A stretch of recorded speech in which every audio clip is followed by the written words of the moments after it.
before she does that, I would like to request you to be very patient, very keen. We are dealing with something that is not necessarily affecting you or will affect you, but might be affecting or may affect somebody who is close to you.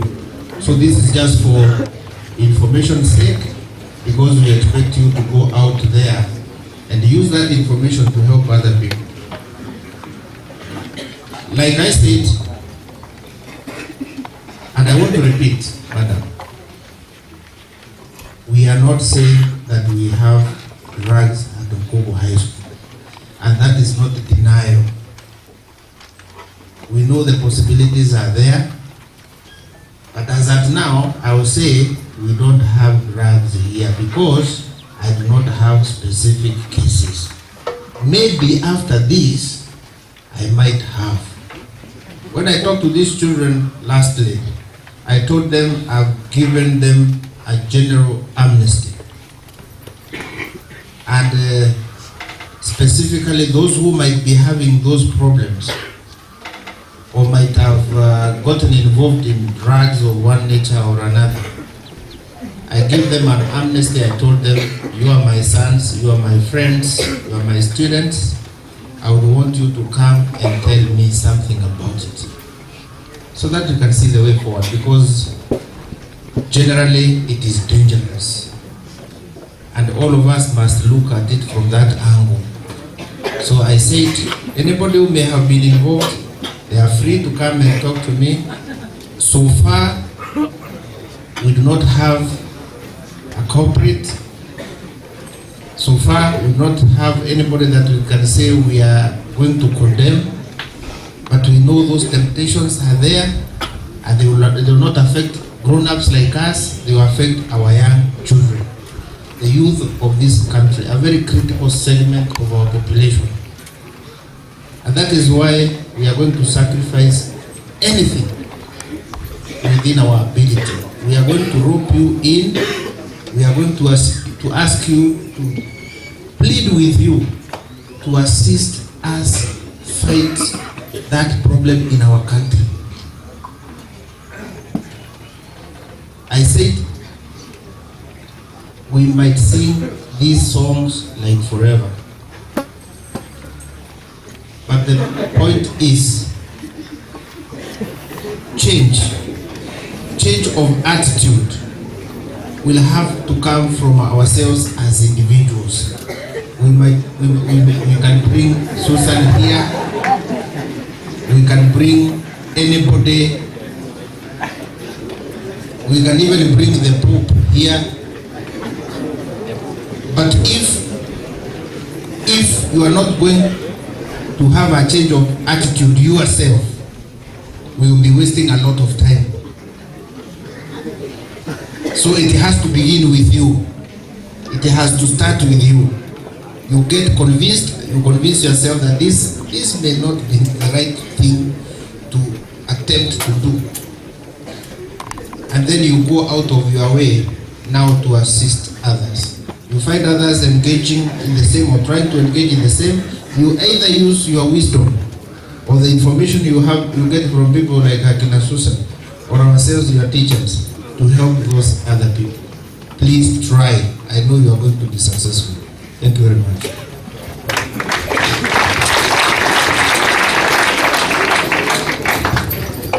Good after lunch. Good after lunch. Now we want to start learning a few things, and I would want to start with the commonly abused drugs, and maybe why people go into drugs, and maybe what they do to you as an individual. And you realize that I might teach from my head, because this is what I do for a living. And I've done this for 10 years now, talking to people on issues of ADA. So when you hear me say ADA, it stands for alcohol and drug abuse. And in Kenya, we are saying that we have a national disaster when it comes to alcohol and drug abuse. And the most abused drug in Kenya is alcohol. pombe is the most abused drug in Kenya, followed by tobacco. And when we look at tobacco, we are not only talking of cigarettes, we are talking of the chavis, the shisha, kuber, whatever you want to call it. That's the second most abused drug. Now, the third most abused drug in Kenya is weed, bangi, shada, guai, dukulu, umbido, grass, sesmila, bichwa, it has a lot of names where it comes from.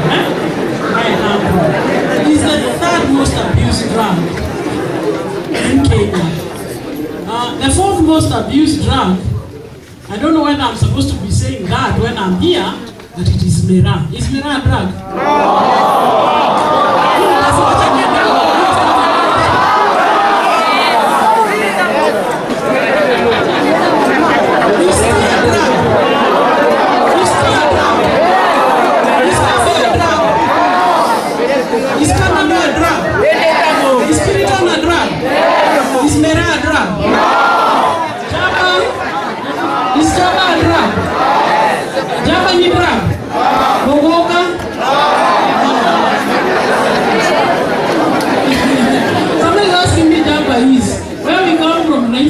That's what we call it, where we come from, eh? Shisha, is shisha a drug? Kuber, is it a drug? Chavis? Chavis? So I was at number 4 and I said it was miraa, and I said it is a drug for now, eh? Number 5, most abused drug. Number 5, prescription medicine. Prescription ile mkienda kwa nurse wenu wanawapatia dawa. You have a school nurse, I hear. Unaangalia nyinyi nyote. There are some of you who get sick when you're not supposed to be sick, eh? Wanda tu kwa school nurse. Kuna wase wanaenda hata kama si wagonjwa. Wanaenda kunisha mapiriton huko, cough syrup, painkillers. Those are very addictive drugs. And I'll tell her today, asipewa say, hizo cough syrup. Some people pretend they are coughing in the morning to get high in the morning from cough syrup. It is true, you get. So prescription medicine, Piritons, painkillers, some of us tuna predict pain. We predict nitakuwa kichwa itaniuma kesho, kwa hivyo unakunywa dawa leo. That is addiction, eh? Then we have things we call inhalants. Anything you inhale and get high. Inhalant ni mara nyingi tunasoma ni ile gum, glue ya chokora.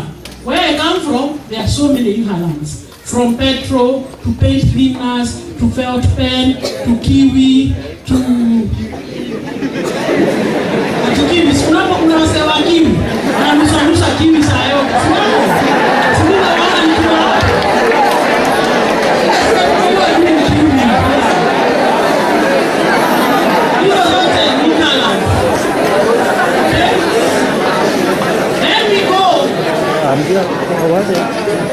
After inhalants, we go to the designer drugs. The likes of ecstasy, mad drugs, PCP, GHB. These are drugs that you just swallow and get high. They are made specifically to be abused by young people. Where I come from, tunazita mataptap, malego, maharagwe. Tunasikia vitu kaa hizo. Vitu tu na meza tu unalewa. Kuna vitu kaa hizo. Zinafanya msea hallucinate. Unajua hallucinate? Unaanza kuona vitu haziko, hata shada inafanyanga wasewa hallucinate. Vijana wengi wa kuchoma shada huwa wanasema chuo yao iko na ghost. Hii chuo yao ishawahi iko na ghost. Basi kuna wasewa wanachoma. Kisikia akisema anaona vitu haziko ni hallucination za shada. Then of course we have cocaine and heroin. All these are drugs of abuse. So for the sake of today, we want to know why would students go into drugs? And we know we are coming from different backgrounds. We all come from different backgrounds, then we meet here. My problem is when you are young like you, especially when you have hit teenage, which as we call adolescence. Adolescence ni place ingine hapo iko na confusion mob sana. Kitu ya kwanza ukiwa mzee unaanza kujishuku. Unajishuku wewe mwenyewe. Kwa nini mimi siko kama fulani? Kwa nini mimi sieleweki home? Kwa nini saa yote tunabishana na mbuyu? Kwa nini malangu ako hivi? Kwa nini sistangu ako hivi? Unaanza kujishuku. What is happening in your body? Hormones are being released. And when you say hormones, you need to be consciously aware how to manage your hormones. So nobody talks to young men about hormones. Girls all the time wanaitwa maseminar wanaambiwa. So who tells you that you have hormones? Who tells you that your hormones make you do things differently? Kuna msema na kusho? Ambiwa mko na hormones? Gai mko nazo. Zinafanya hivi, imani sasa kwenda lunch hivi, boyfriend amekukanyaga, umedu nini? Ndio amekukanyaga hivi? Umemchapa? Hiyo ni hormone. That is not normal. It's the hormone that is working. Saa hii, wacha niwaambie example. I'm a mother of girls. Mimi mama ya wasichana, sina kijana. Watatu. Asipo amemaliza fourth form. Alipata A- sijui ya 79 points. Sasa akati tungekaa na yeye leo, aingie tu hapa hivi. Mnaweza fanyaje? Hiyo ni hormone.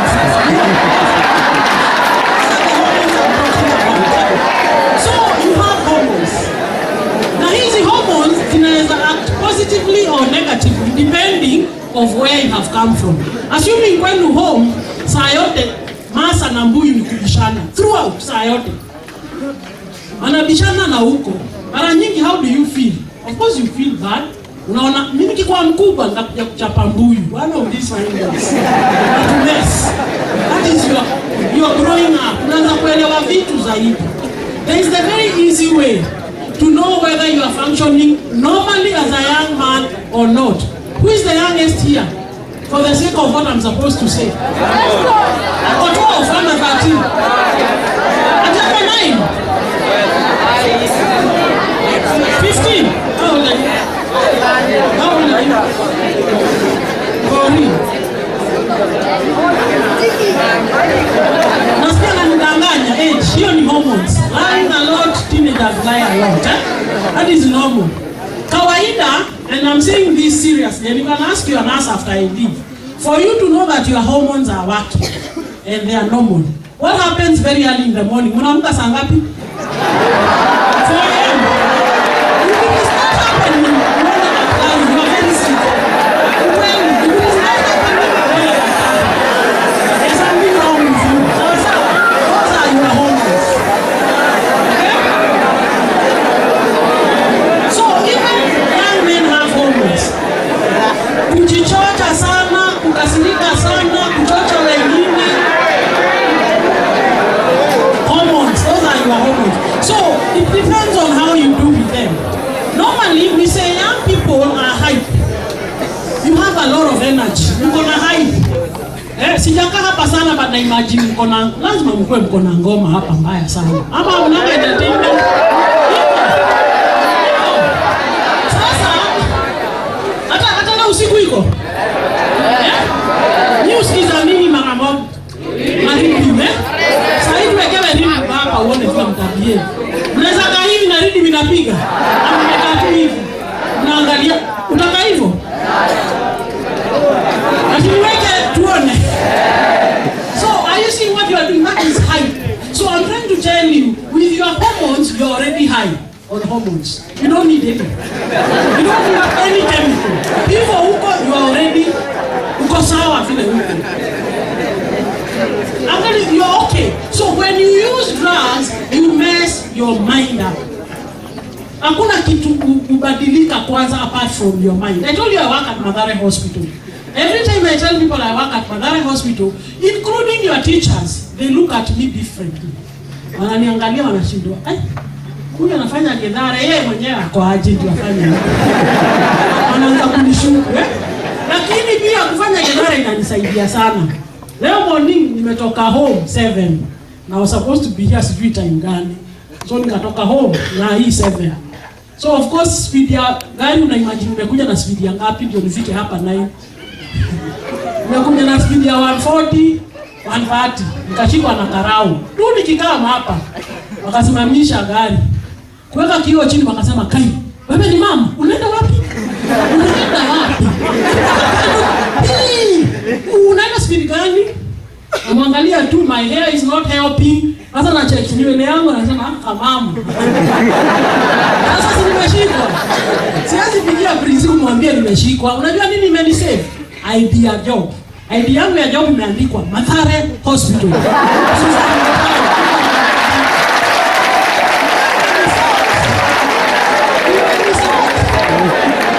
Kupata tu ID, amecheka ID, akacheka ID, akaniambia daktari enda tu. Kwa hivyo unaona saa ingine Gedare kufanya job huko inatusok sana. Lakini pia kufanya huko nimeelewa sana juu ya akili. I worked in the rehab at Mathare Hospital for 5 years. And I had young boys of as young as 14 and 15. They are not there because wametupa mbao ama wamechizika. Wako huko wako wanatumia madre. Na sana sana TI na shada wana combine. Ukikombine TI na shada, utakuja Gedare, hebu ni check kwa Gedare sura kilaini. Usema unanijua. Watu wa TI na shada, utafiatuka, it's just a matter of time. Ukikam Gedare, wananiita Sister Nice. Ukiingia tu Gedare useme mimi najua Sister Nice, utaleta mpaka penye niko. Haraka upesi. Tu kwa kitabu najua Sister Nice. Na Sister Nice wale vijana wangu wamekaa. Vijana wangu wa kutumia dawa madre. Hao ndio vijana wangu wa madre. Sasa nilifanya rehab 5 years. Nikifanya rehab, I was trying to help the young men there to come out of drug addiction. And I remember one day, boy fulani, he was about 17. Tumemfanya counseling, assessment, detox. Sasa tunajua narudi shule. Boy akaniita akaniambia, "Yes, Sister Nice, wewe nikaa unashikanishaga saa zingine." Lakini mimi kama vile narudi home, ki request siwaachi. Ki request ni siwaachi. So, ki request ni shada So nikamuuliza, kijana, sasa na tumefanya hii kazi yote. Akaniambia, Sister Nice, uelewi. Wewe imagine Adam na Eve kwa ile garden. Walimanga nini ndio waweze kuerufuka kukua, yani Biblia inasema nini? Nini mkatho damu, kuzaliwa katho, kukaa katho mpaka sasa hivi ni mkatho. Sasa mimi nikamshow obvious walikula the forbidden fruit. Akaniambia, Sister Nice, changamka. Adam na Eve walichoma kiduku ni wakasema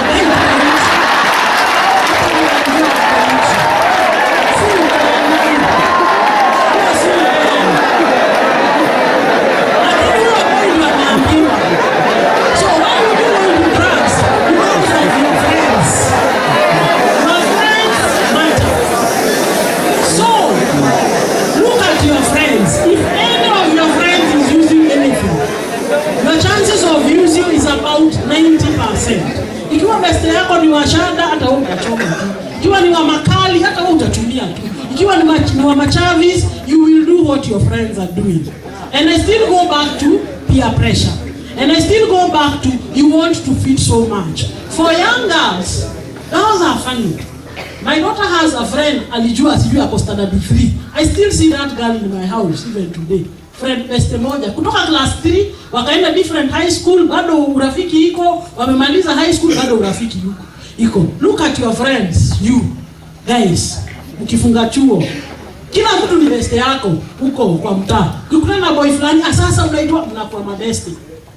Na saa nyingi vijana utembea mkiwa kwa cohort, tunaitanga cohort ka group ourselves. Karende, kitu kama karende kidogo karende fulani. Cohort, sisi ni cohort group.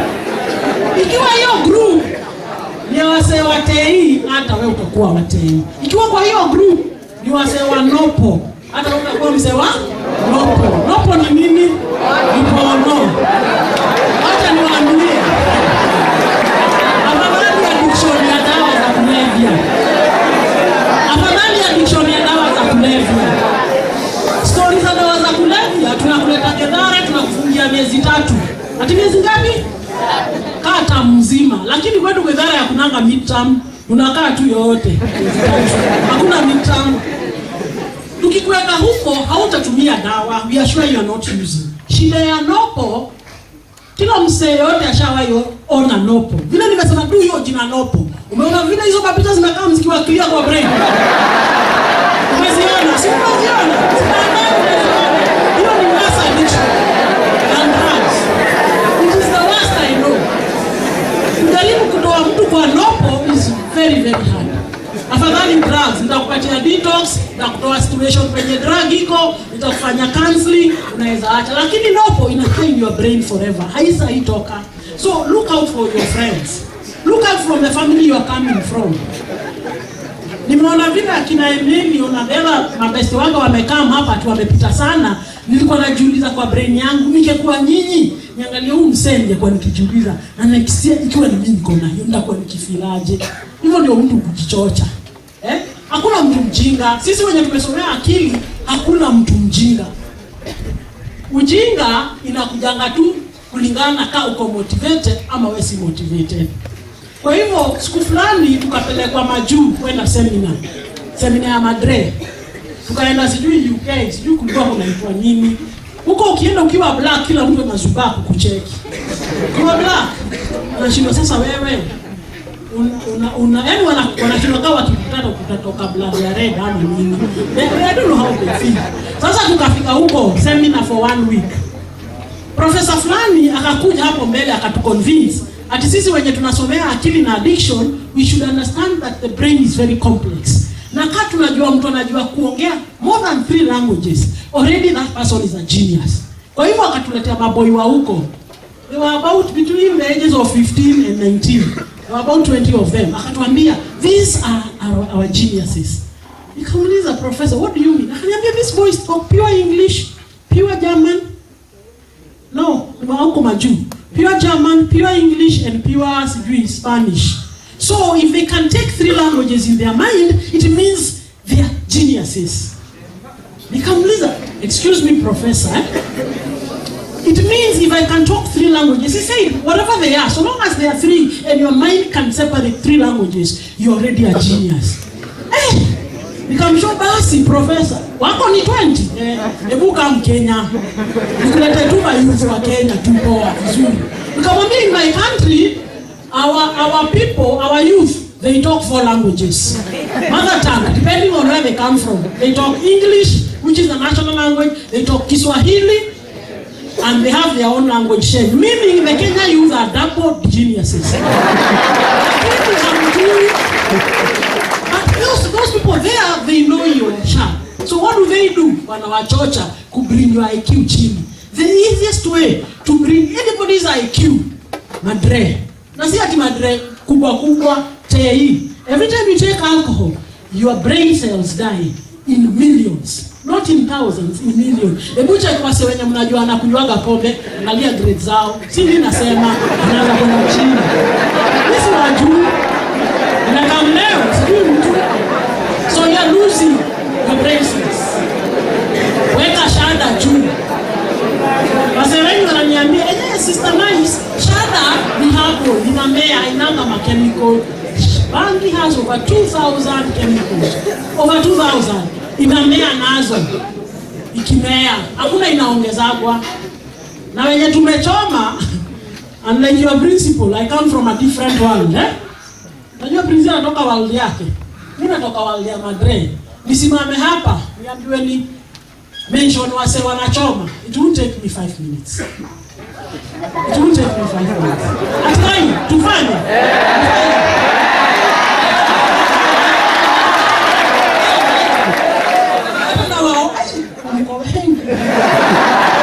So what I'm trying to say is this.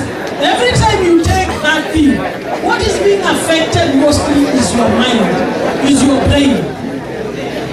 Haitakuharibu kiasi ya kukuja gedare, but the more unachoma, the more you are using these chemicals, the more your brain is being affected. Kwa hiyo ndio na msee, mkifunga chuo ako sawa.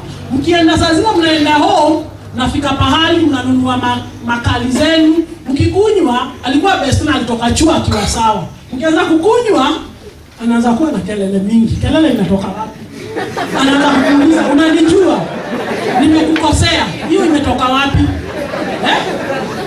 Anaanza kuna boy fulani kachuo ingine kaliniambia, sister nice wewe uelewi. Siku hizi tumanzi tuko tusupa, lakini kukatia inakuwa ngumu bana. Unapatia kamanzi kana kuangalia direct kwa macho. Sasa hata unaogopa. Lakini ukipiga tu kimakali, kakuota, macho, istana informi,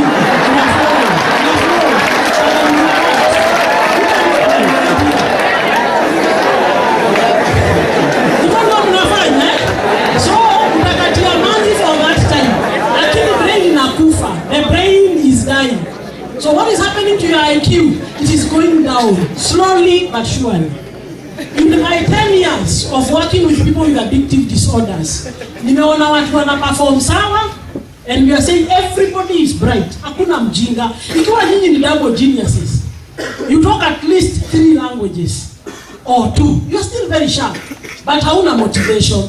That is the bottom line. Look at the subject you don't like most. Hata mode mwenyewe haumpendi. Lakini ukipenda mode, automatically hiyo subject unaanza kuperform. There is no big psychology, level ni motivation. Imagine reading vile nitoka jana tupikiwe hapa 3 minutes peke yake, ipigwe mara ya pili. Nani hatakuwa anajua hizo lyrics? Si unakuwa umezishika. Kwani uko na brain mbili yenye inashika lyrics za reading na yenye inashika formula ya Mao Daro. Si brain ni moja. Sasa Daro huna motivation. Kwa hivyo una shut your brain. You actually suppress your potential. In Kenya we have serious geniuses. The only problem, level of motivation. That is the only problem we have. You can perform as any other school. Bora motivation yenu iko juu. Bora you don't put each other down. Already hapa you put each other down. Kuambia fulani jione, wewe uko aje. You have a way of just being negative. And the more you are negative, the more you feel bad. When you go negative, you feel bad. When you unaambia na feel bad, so you all feel bad. Potential yenu yote inaenda.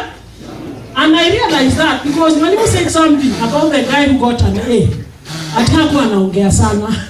Alikuwa very quiet. This is what we are told. When you keep talking, you are already saying what you know. You only say what you know. But when you keep quiet and start listening, you start learning. So we should learn to keep quiet because that's the only way we learn. Lakini kwa sababu wewe ni mtu hapa nganga, what are you learning? You're only repeating what you know. Hakuna kitu unasema. Unarudia tu unajua. If you try being quiet, you will gather a lot of information. You will gather a lot. But my bottom line is this. Kama ushafika hii chuo, hukufika hii chuo ukiwa mjinga. Umefika hii chuo kama ni mjinga kweli. Sasa level yako ya motivation, jichoche. You see how well you do. The same hype you are feeling about the entertainment today. Imagine if you feel the same hype about Mao. I don't know why people don't like maths. Maths is a very easy subject. It's very easy. Is it easy? Yes. Ni easy. Na mode mwenyewe. Ako sawa? Haya, na inga. English is nice. Yeah, I saw something written in your school that you should always talk in English. So I don't know why I'm not talking in English. I should be talking in English. So this is what I'm saying. I'm saying this. What would cause you as a young student to go into drugs? 1, peer pressure will cause you to do that. 2, rebellion. The hormones part I was bringing. The hormones make you rebel. Because at this point in age, you believe you know everything. You believe mom ni old school, dad wachana na yeye, walimu hata hawaelewi, I know everything. You know nothing. But you don't know that. You will only know when you go a bit older. So the best thing is calm down, start listening, start learning. You'll know things. So rebellion will also make you go into drugs. You will also go into drugs if you are having stress, whether real or imagined. When you're a teenager, you imagine a lot of stress. When I say you imagine, beste yako anakaa anaanza kupatia stories za beste za girlfriend yake. Wewe huna girlfriend, hiyo ni stress. Na wewe una formula wako kwa brain, unaanza hata wewe uko nayo, unaanza kundoa kwa brain, unasema vile yako, unasema amechora tattoo jina yako hapa hivi, amechora. Vitu kaa hizo. So those ones will be stress. The other thing that will make you go into drugs is when you are having emotional problems. You are not stable emotionally. And I'm saying a lot of teenagers are not stable emotionally. Your emotions are coming, you haujielewi, you don't know why I feel the way I feel. Why do I feel I have a crush on a girl? Unaona kamanzi fulani, saa yote unakafikiria usiku mchana nini, hiyo ni inaitwa crush. Umecrush na yeye. Hiyo ni normal. Those are your hormones, Hiyo ni normal. But when you find yourself you're obsessed, ati kwa daro, moda akifunza, wewe una fanto zako, Unajua zile mafanto. Wewe zako, hakuna kitu unaelewa. There is a problem. But ikiwa una fanto 1 minute, 2 minutes unarudi kwa daro, hiyo ni normal. Lakini ikiwa the whole lesson inaisha ukifanto, see after this, you probably have some mental health issues, So the other reason would be when you feel like you have low self-esteem. Yani hujiamini na hujipendi. Young people are always, I wish I was taller. I wish nilikuwa na muscles. I'm seeing boys who are taking steroids. You are queer muscles. You know what are steroids? They are also drugs. Anybody who is taking steroids, please don't. What happens to steroids and nobody is telling you, number one, they are going to interfere with your male hormone. Which is the male hormone? Where does it come from? Your male hormone. It is coming from where? Ati inatoka wapi? Ati kwa kifua? Ati kuna msana anasema inatoka kwa chest, inatoka wapi? Kwa ground. Ground gani? Inatoka wapi? Ati kwa bones. Kuna msana anasema inatoka kwa bones. Footballs. Natoka kwa testes, si ndio? That is where it comes from. So when you start taking steroids, what they do, they actually shrink your bones. Unaona emoja kile waseme wanachukua chuma, wanakuaga wakubwa huku juu, kikamcheka hapa chini hakuna kitu.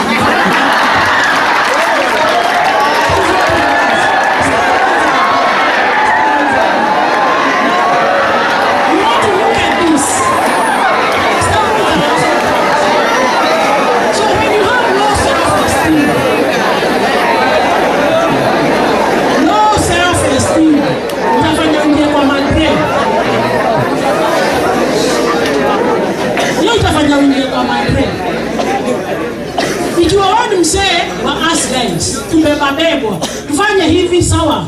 You know, I'm told there are guys who are sawa guys. Kila kitu wanaambiwa sawa. Tulipe chuo sawa. Tuibie mark sawa.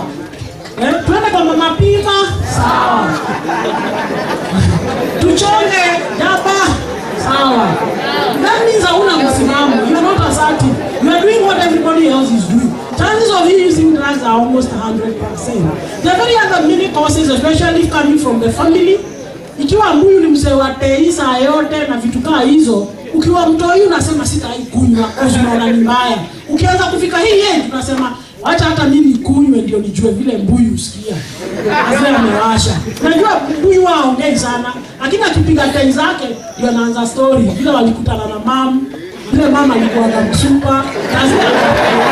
Wanasema ikiwa hii kitu inabadilisha mbuyu, anakuwa mzee poa hivi. Na mimi je nikikunywa sitakuwa sawa, lakini most of us ni kuchochwa na mabeste. Ile shule imefunguliwa, beste yako na kushow vile walienda out, walienda event sijui rave gani, wakafanya nini, wanakuchocha. Na wewe una imagine ni ukweli na wewe unaenda hivi. Now, health effects, the worst we know for drugs is actually mental health. Your brain is seriously messed up. And when we say it's messed up, haikwangi mess up day one. It is slowly but surely. Pole, especially if you're combining drugs. Okay? Shada, Chavis, Fegi, una combine. Zinaenda kwa brain moja. Tobacco, you got 4,700 chemicals. Whether ni Chavis, whether ni Fegi, whether ni Kube, 4,700 chemicals. That's what you're putting in your body. Shada, 2,000 chemicals. That's what you're putting in your... Alcohol, you got ethanol. Ethanol is what eats your brain up. So when you start combining these, your brain is growing until you are 29. How old are you now? Kabla 29, your brain itakoma. If you start putting chemicals in your brain when you're a teenager, your chances of becoming an addict are almost 90%. Because your brain gets confused. That is why we make bad decisions as teenagers, because that part of our brain that helps us make decisions is not fully grown. When you start putting chemicals there, things go haywire. And when I'm talking like this, I feel very sad when I see young people brought into my ward because of drugs. We might be thinking it's a joke, but it's the worst thing that has happened to our country. Most of you, just look at home, penye umetoka home. Ebu check wale wase unajua wao uchoma. Just look at them. I don't know them. Would you want to be like that? What do you admire most? You are huyo boy mwenye ametoka sijui shule kaa 5. Siku hizi hata asomi drop out. What do you admire about that guy? Really, what do you? So what we are trying to say is this. Life ni yako. Mulika mwengi chuo lakini unatoka peke yako. Hapa chuo we will complain. Even as tukiwa high school. Believe me, I was in high school at one point. Najua unanauka masa kamekomaa kaa kwenda high school. Nilienda high school mpaka form 5 na form 6 nilisoma hizo. At no time did I like my school. I used to complain there was a problem. Huyu mode yako hivi, food iko hivi. Nikaa normal kucomplain. Hakuna chuo utaenda useme nimefika sasa. You will always complain. Because you are a teenager, you are growing up, this is how you want things to be, but they are not that way. Hata ukienda campus, bado uta-complain. Lakini shida ni, vile tulikuwa tunapita, people kept dropping and dropping. Especially the boy child. Look at it, ukiwa between class 1 and class 5, how many boys were in your class? We were very many. By the time you reached class 5, ukienda class 6, kuna watu wali drop off. Ukienda class 7, kuna watu wali drop off. Ukienda class 8, watu wame drop off. Vile nimekuja high school, wangapi mmekuja high school kwa ile raima ulikuwa? I don't want you to look at girls, look at guys. People drop off. So you're in high school now. By the time you reach fourth form, when you wako form 1, watu watakuwa wame drop off. Na si kukosa school fees. Si fees itakuwa imekosekana. Si watu wamekuwa wagonjwa. Stories are mad. By the time you reach campus, the people who started class 1 as young men, by the time you are reaching the universities now, girls are more than boys. So what is happening? Young men are dropping off. And once they're in campus now, 30%, we did research with Nakada, 30% of young men who have gone to university first year, by third year, they have dropped off. Kukifuatwa sana, dawa za kulevya na pombe. Si ati ni wajinga, they're in campus, but they are dropping off.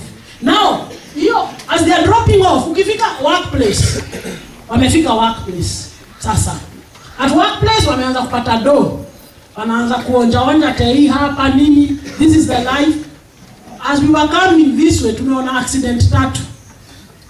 From, I don't know which place, 3 accidents. Kuna mse mwingine alikuwa amekufa pahali, watu wamemsurround.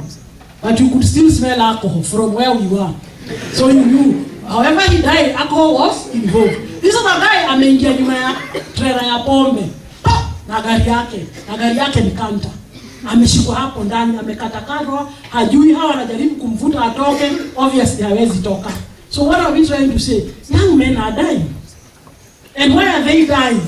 Most of it is alcohol-induced death, drug-induced death. I work with a certain school in Nairobi, a day school. And at one time they said 10 boys for drug testing. I test for drugs very easily. And I'm able to know whether you are using 11 different drugs in 2 minutes. Not 10, 2 minutes. I'll know what you're doing. So these boys were sent over. You can test, most of them walianguka hiyo mtihani because they were positive for a lot of drugs. I remember one young man, he was 17 years old. We tested, he was positive, he had been brought by his mother, and the mother had a baby, a small baby. And we agreed with the mother, because the boy came on a Thursday, that the next week on Tuesday, akuje follow up, so we start knowing kama tutampatia detox, kama tutamweka in a controlled environment, and we left. Na nikaandika barua shule, nikasema hizi ndizo ziko positive, but I'll continue working with him. On Sunday, I get a call from the deputy principal of the school. Akaniambia, Susan, umesimama ama umekaa chini? Nikamwambia, mwalimu, I'm lounging in my sofa set in the house with a remote. Akaniambia, now, this boy who came to see you, aliuliwa jana usiku kwa drug den. And At that point, my world crashed. Because I had talked with the boy, I had motivated him enough to say he would want to stop. But he had gone to the drug den kununua. Alipata wase wengine wanachoma. Nasikia alibeba shada nyingi kuliko ile alibai. Kwa hivyo wakamdunga kisu. Hapa kwa tupo. Akaanza kubleed. And because they were high on shada, wanasema, "Ai, kwani haamuki vile tunaonanga kwa movie? Kwa nini haamuki? Wewe amuka, wacha ujinga." Hebu shika, wanamshikisha ati avute, achome tu. Wakiwa huko ndani. This boy died. And I couldn't believe it. How do you die at 17? What is a kufa at 17? How do you die at 17? But it was drugs that caused his death.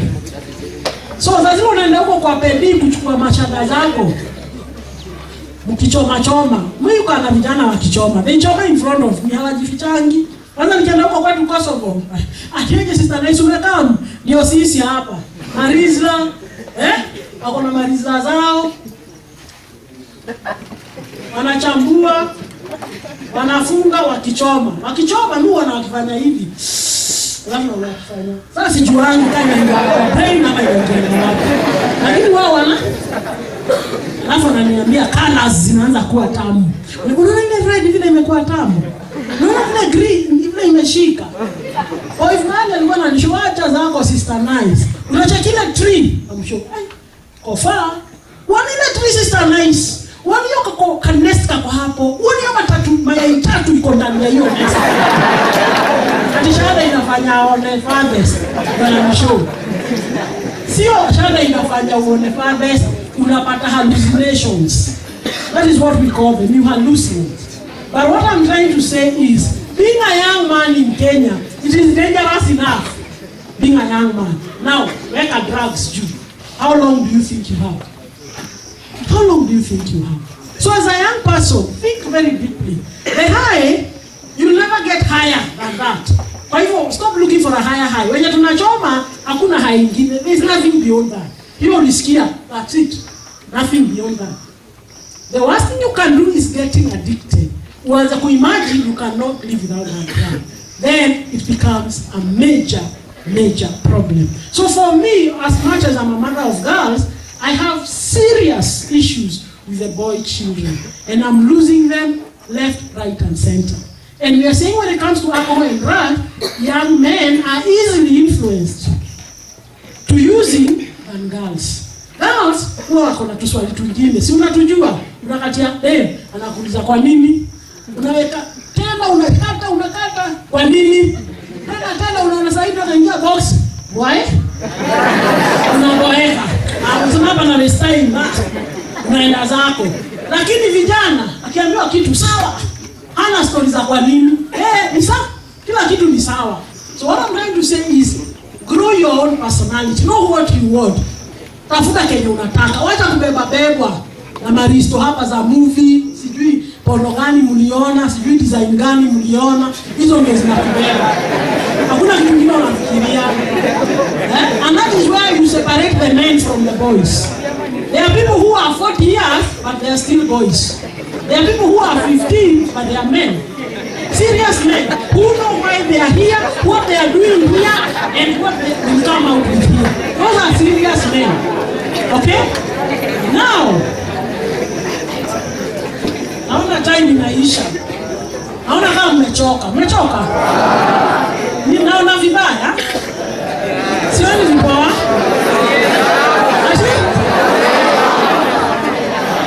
Ati juu ya shanda? Ati mimi uchoma? Na kama mimi nachoma? Ukiniangalia hivi unaona mimi nachoma. Kusema ukweli. Sababu niko na dread. Sasa watu wako na dread uchoma? Hatuchomaji, sichomi, lakini nikienda kukana vijana wenye wanachoma wanani-accept haraka nikiwa na dread. Wao wanani-accept sana, but sijai choma. Although wanachoma nikiwa tu hapo. Wanasanif nikiwa tu hapo. Kusanif nikiwa tu, na hata wafichangi nikiwa hapo. Lakini nime-notice your brain starts going down. And when you lose your brain, let me tell you, lose your leg, utasurvive. Lose your hand, utasurvive. Hata macho utasurvive. Try losing your brain. Just jaribu tu hata sahi to lose your brain. You are done for life. you are done. So can we take care of our brains and then do what you're supposed to be doing? Ulikamjua kusoma, ama ulikam ku make friends, ama ulikam kukula, ama ulikam kufanya nini chuo? Jiulize hivyo, look for your answer. What you came to do, continue doing what you came to do to school. I don't know. You are the one who is here. Uliletwa juu ya wazazi wako. Have had young men telling me, mimi sisomi. Mbuyo huwa ananionea sana, sisomi. Sasa ni mbuyo ama ni yako? Whose is it? Is it yours or his? Si amekuzaa, amefanya type nini yake. Mkiendelea kuchoma hizo vitu, watu wengi hawaambiwi ukweli wa mambo. We have learned that drugs actually interfere with your reproductive organs. Tukifanya rehab ya Gedare ni Mathare, tulikuwa tuna notice wamependa kuchoma sana shada. Rehab ya Gedare 50% ni wase wa shada. Wanajitanga sijui mabobo shante, wengine nasikia wakijiita ati sisi ni manaya bingi, wengine nasikia wakijiita sijui mangaza, sijui manini. Wako wengi huko marasta, 12 tribes of Israel ati wanajiita TTI. Wako huko wamejaa. Na wauliza kwa group therapy, do you think you are here because of bangi? Wananiambia hapana, sister nice, hapa si ni kuonewa. Walai ni kuonewa. Sisi hata tuchomagi sana. Wenye wako huko nje ndio wanachoma. Sisi ni uchoma tu ile ile tu ibada tu. Ibada tu sichomagi sana. Hiyo inakuaga ibada. Na kwa Mathare na haamini kuchoma. But what we do, tunawafundisha vitu vingi sana. One day issue ya men and their sexuality came up for group therapy. Hawa sewa shada, mmoja akasema, sister nice, wewe ni daktari, mtu aseme ukweli yake. Mimi nilianza kuchoma nikiwa kaa 15 years, sasa niko 23. Kutoka kaa nilifikisha miaka 19 hivi, stories za mamanzi zikaniondokea zote. Kamuza kwa nini kuliendaje? Akasema mashini ilipoa yenyewe, siku moja tu niliacha. You didn't know the reason why. Now, what we learned is that shada ina shrink your sexual organs, specifically male. Ukichoma shada, your sexual organs zina shrink. Na unajua shada inafanya vitu dogo zikuwe kubwa, na vitu kubwa zikuwe. Kwa hivyo wewe ina shrink, lakini brain inakwambia iko sawa. Uko sawa. Sasa imagine vile uko saa hii kianza kushrink. Ukishrink saa hii vile yuko, si umeisha? Tabaki kadot, kaka pimpo. Pimpo ndo kabaki. Na ukanyage research mwelewe hizi vitu. Ati nini? Ati tunasema majina ya watu. Wali mnaangalia nanga. Unaona wanasema ati kama ya fulani, kama ya fulani. Unajuaje? Naambiwa time yangu imeisha. As I'm telling you, is this. Reality is this. It's not only messing your brain, your chest. Watu wachanga wengi wananiambia, mimi nikiwa na asthma nikichoma, asthma inaisha. Chemicals zenye ziko kwa shada, zingine zinaitwa muscle relaxant. Zina relax muscle. Kwa hivyo ikirelax wanasema asthma haijaisha asthma, bado uko nayo. Najua shada inaenda kwa brain, ina trick the brain to imagine things that are not there. Ndio unaona wasewa shada wenye wamechoma sana, hebu msalimie leo. Anakupita naenda zake, unashindwa. Beste leo tumekosana, hajakuona, hajakusikia. Kesho same time, ndio anasema poa poa na hauko. Sasa hivi anasikia ndio brain na nani anasikia. Sasa hiyo ndio best. Shada, wasewa shada, kiu haiishi, maji saa yote, maji saa yote. Wanzo ukitoka kuchoma unasikia umekauka kila pahali, unacheka ovyo ovyo, hakuna kitu kinakuchekesha, lakini kila kitu unafanya. Ukichoma hivi tu, ukiangalia mtu unaona mapua zikitembea, unaona masikio, unaona vijibirizi kuwa vitu kubwa, hiyo ni shada. Brain is being seriously affected. Seriously affected. Ukiendelea kuchoma shada, wase wengi wanashikwa na uoga, tunaita paranoia. Unaanza kuwa suspicious ya kila mtu. Kila mtu kama wase wawili pale wakiongea, brain inakwambia wananipangia vile wataninyua. Unashuku kila kitu. Kitu wa food, unangoja wase, hii kiroma, hebu nione kama watakufa wa kiroma. Siwezi roma hii kiroma. Unacheka, unaona wakufi sasa hiyo ndio unakula. Yaani unakuwa unashuka kila kitu sasa unashuka na wasiwasi. Unajua kile maboys wao wenye wanachoma sana hata kwa keja yake. Anakojoa huko ndani, anakunywa huko ndani. Haizi toka. Wako, haizi toka maana brain anamwambia huko nje kuna watu. Shada. Chezeni na shada. Mnakuja tu pedale, mtanipata huko. Wenye tunachoma. Wenye tunachoma. Kama kuna sawa kuchoma? Ati watafute? Lakini unatafuta sana. Acha ni watafute basi. Wacha niulize form 1 mko wapi? Form 1? Yeah, raise up your hand. All your form 1s, eh? Welcome to the school. Form 2 wako wapi? Form 2? Mko wapi atuwako suspension? Atuwako suspension. Wako wapi form 2s? Form 2s hao ndio wenye shule. Where are they? Form 1s bado hawaja. Form 2s are the owners of the school. Where are you, the owners of the school? Ndio wenye shule form 2. Atuwako masasa, eh? Haya, form 3 wako wapi? Hao sasa ndio.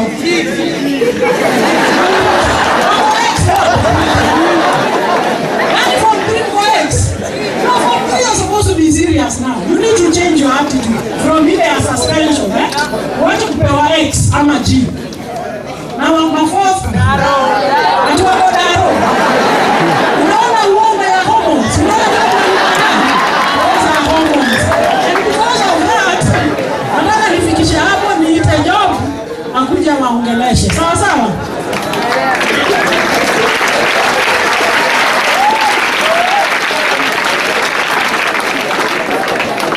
Lakini tumeongea na Prince hivi. Sababu hatukuwaonyesha zile picha tulikuwa tunataka kuonyesha. Atafutie siku nyingine tukuje usiku kaa kuna giza.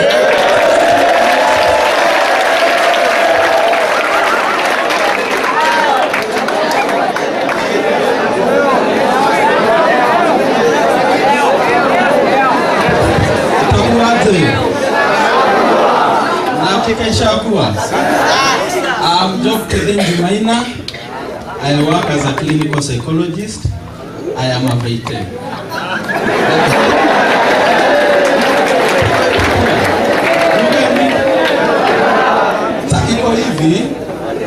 We'll talk a little bit about Mera. Piga mdomo lakini utanisikiza. What I want you to do. Nataka tusikiza next moja. Si wengine mnafanya chemistry. Nyote. Na mnafanya inaitwa bit of analysis. Mna titrate, mnapata these particulars, ndio mnajua this compound fits this criteria. So we'll share information, then after the information, you know to decide ama ni drug ama si drug. Sawa? Hata mimi nishaishikisha. Sema nimeshikisha si tunaelewana. Lakini before niongea juu ya Mera natakushare story mbili. Hizi najua. Sasa time zingine nikienda kuvisit Nkubu, mimi naishikia hapa makutano Makupanchi. Nakumbuka last year December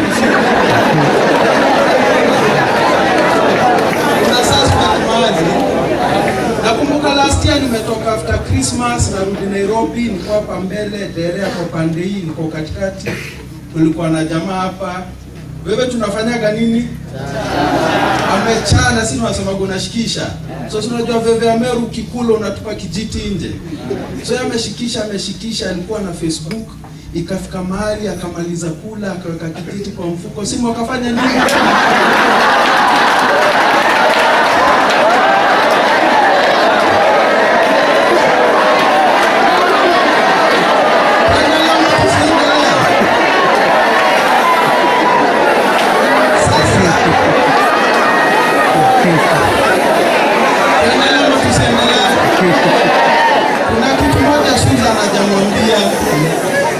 Apart from working in the hospital, we also work in the field.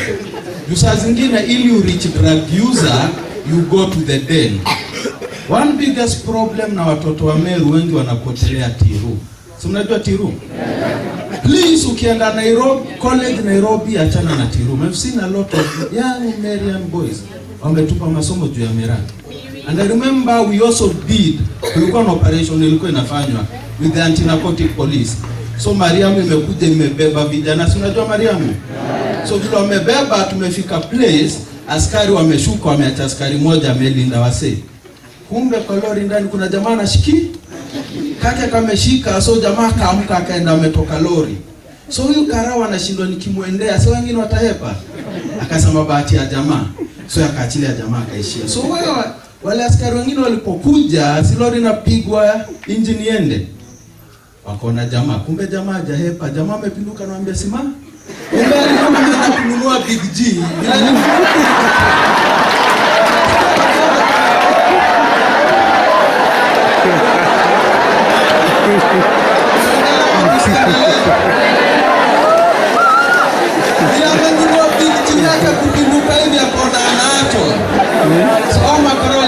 Walimchapa wakaachana na yeye. You've stayed with people who chew mirror. I know some of you chew mirror. And I'll give you an example I observed with my cousins. Ushaona wasee wakishikisha mirror wanapeanaga story. Jamaa anaweza kupea story moja mara 5 within 1 hour. Story anakuchapia inaisha anarudia. Ndio alikuwa anachukua story amenyamaza. Samira ikifika mali wanacheza ile ni tobugu game. Mtu anatafuna lakini ongei. Unakutatua anatingisha kichwa msabuni poa. After 1 hour story ilipigwa lini? Inaingia kwa kichwa after how long? Nataka kusema hapa hakuna mtu ashaichana veve ile asome usiku yote. Si mnajijua? Asubuhi yake ukiamka kuna kitu unakumbukaga. Yaani tu kitu unajua ulisoma, lakini ile kitu ulisoma haiko. Na unataka kuniambia mirror si drug? Bado tuna maintain drug? No, I'll take you a little bit deeper into mirror. I'm a Marian. Mimi nakumbuka siku moja nimekula veve saa 8 usiku na osha mpaka ukuta za nyumba after kuosha nguo zote. Kama ni uongo. Simshaona mabrother zenu. Saa 8 usiku saa zile watu wamelala, wewe sio ndio unafua nguo? When we look at the plant mirror, in a chemically, actually the ones we speak about are just 5. 1, mirror is this one is not even a chemical. Mirror has cellulose. Cellulose can only be digested by herbivores. And unapata watu wengi wanakula mirror wanakuwa constipated. Kweli marongo. Kwanza akitumiaga ile choo ya kuflash unakutaga jamaa anaachiliaga tu maflota. Si mnataka maflota? Ile kitu atakisukuma na maji inapata kwenda.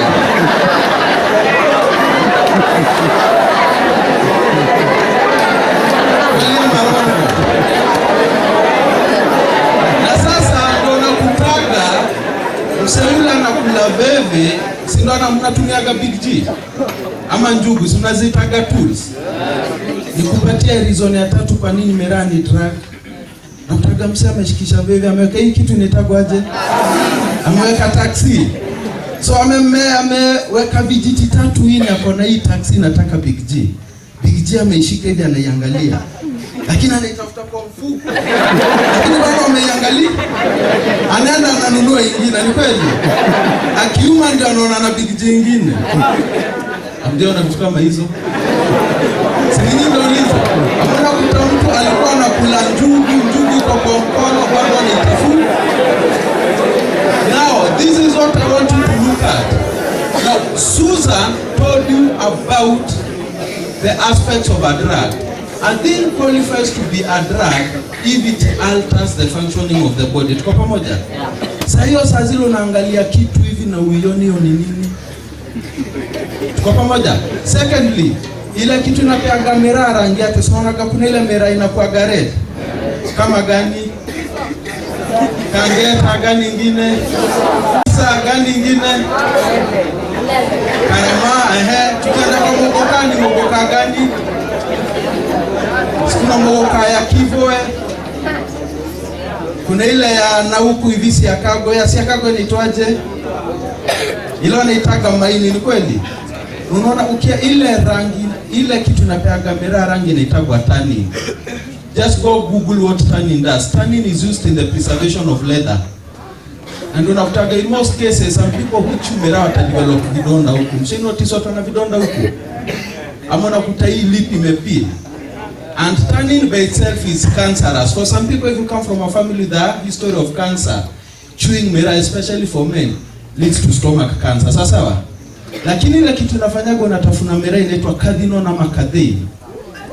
Now cardinal ndio inafanyaga wanaharakisha miraa, because ukiharvest miraa, ile cardinal iko na half life, inaanza kubreak.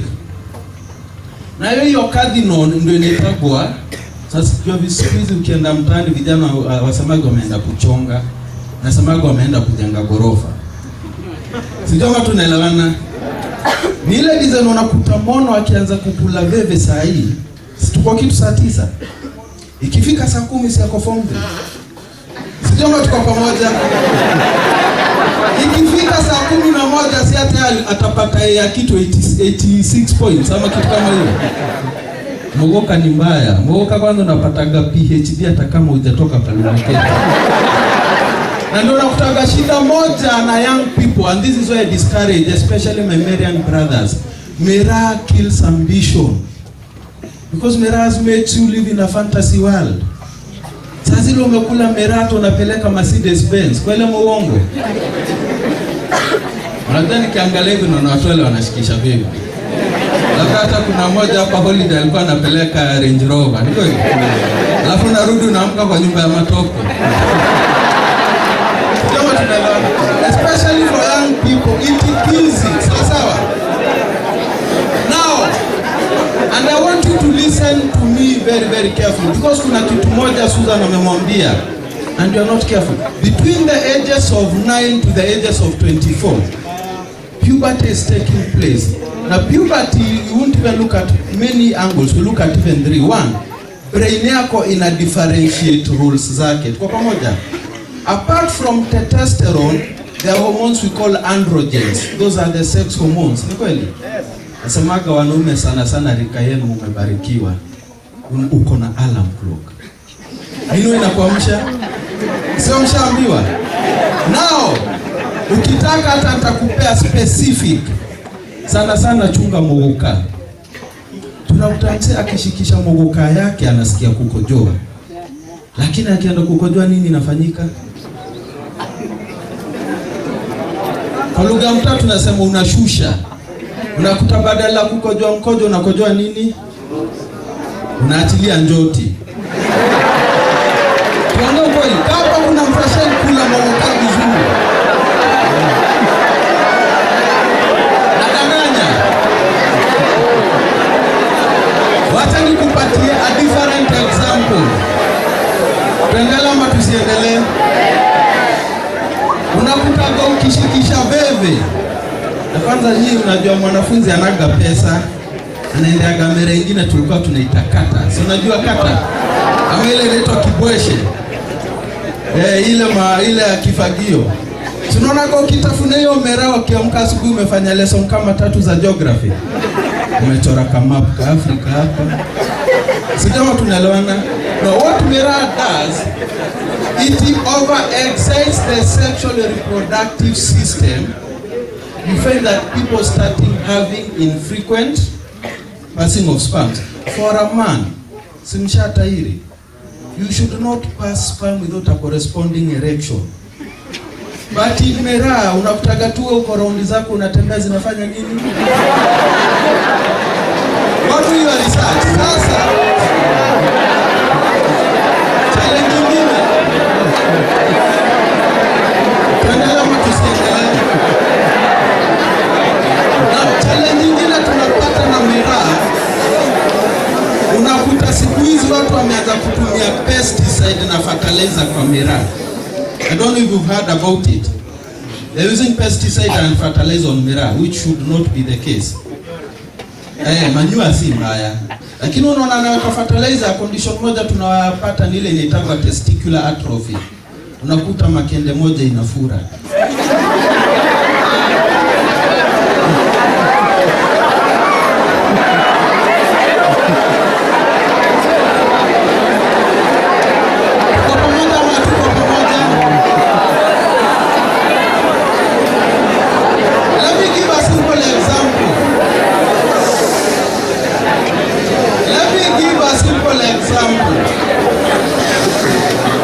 Nikiangalia hapa za miraa, utarealize there are people once they chew miraa, the next day they'll be having pelvic pain ama pain in the scrotum associated with that. Tuko pamoja?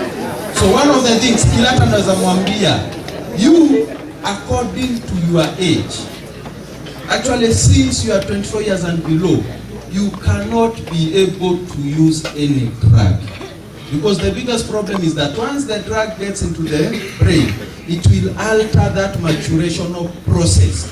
Nipigie example ya pili, si mnaishiaga ho ukidunda mtani, unakutaga kuna wenye ploti wenye base, wale mavijana wa 25 30 years anapigaga story. Ushaikuta mtu wa miaka 30 lakini anakuchapia vile alikuwa gaseko. Nokawa jamani mtu macho lakini tu anaongeaga stories za seko. They never move on, and that is the problem with doing drugs at your age. It is like your mind becomes fixated, everything in your life stops. Tuko pamoja? Now the problem with miraa, especially even with other drugs, nataka wale washai kunywa pombe wajiangalie, wale washai tumia bangi wajiangalie, wale wanajua mtu anatumia dawa yoyote uangalie. Mtu akianza anaanzaga na msokoto moja, unapiga pafu mbili, unaanzaga na suruba moja, si suruba moja imetosha? Then ukishikisha kama wiki moja, miezi mbili, tatu, unakuta ukinunua ile suruba ishiki, inabidi ufanye nini? Ulikuwa gawa suruba sawa, unanunua nini? Unanunua kokaitondo nini, si ndio? Na unaenda kujitolea majani, unaona drug increase yako inaenda ikiongezeka. Unakuta ulikuwa unachomaga mara moja kwa wiki, sasa unachoma mara mbili, unachoma mara tatu. That is how addiction comes. Your drug use increases, and as it increases, what happens to the damage? The damage is much more. Kwa pamoja, especially watu wale wanatumia drug waweze kusoma. Yes, ni kama mtu wa bangi. Kusoma utasoma, lakini memory haita store information. That critical time you need to remember things. Will you be able to remember? These are some of the challenges. So miraa, hiyo ndio tunasema. Then the biggest challenge na miraa, utakuta juu kikula miraa inakupelekaga juu, inakustimulate. Ili uweze, na ndio nakutaga watu wanakosa usingizi. Unakosa usingizi juu stimulated. Ili uweze kulala, utakuta watu wengi wa miraa wanatumiaga kitu kingine. Ni kweli? Si tunasema kuna kata ile veve. Tuongeeni, tufungue roho zetu. Veve huwa inakatwa na nini? Kuna mtu anambia kipondi. Lakini si unaendea kiblumu hivi. Kwela muongo. Ama unaendea ni hamna pesa. Unaenda kununua hizi pombe inaitwa Faita. Ile mtu aitao pombe Faita ameita Faita kwa nini? Kama tunaelewana, tuko pamoja. So utakuta umekula miraa inakupeleka juu, pombe inakupeleka chini. What happens to your brain? Ile confusion inakuaga hapo ni mbaya, na ndio nakutaga watu wa miraa wanakuaga na uoga. Kwa ile muongo. Kwa sababu miraa mfanyie hivi, nini itafanyika?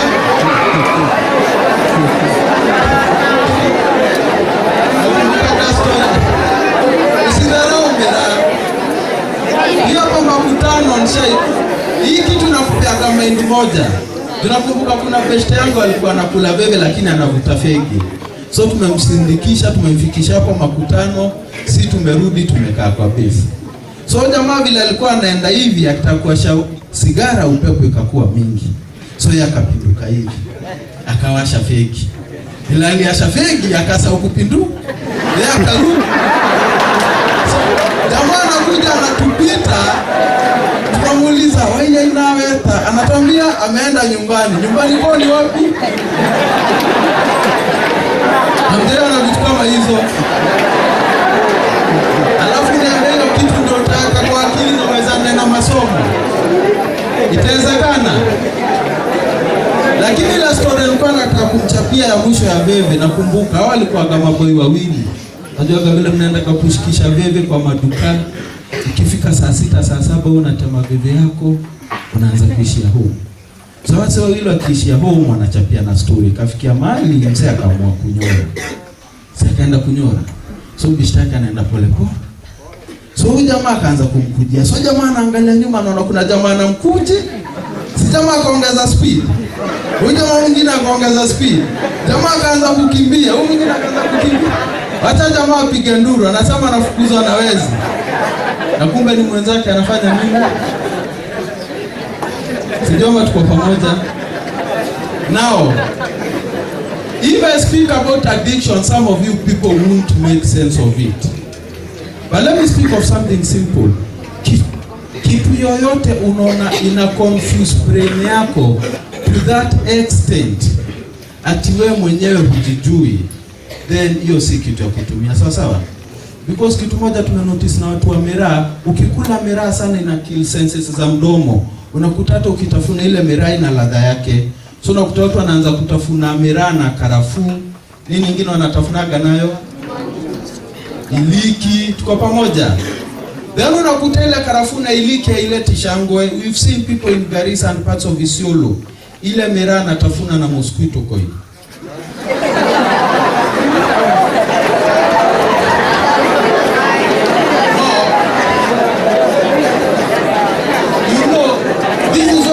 Happens. A good student does their research.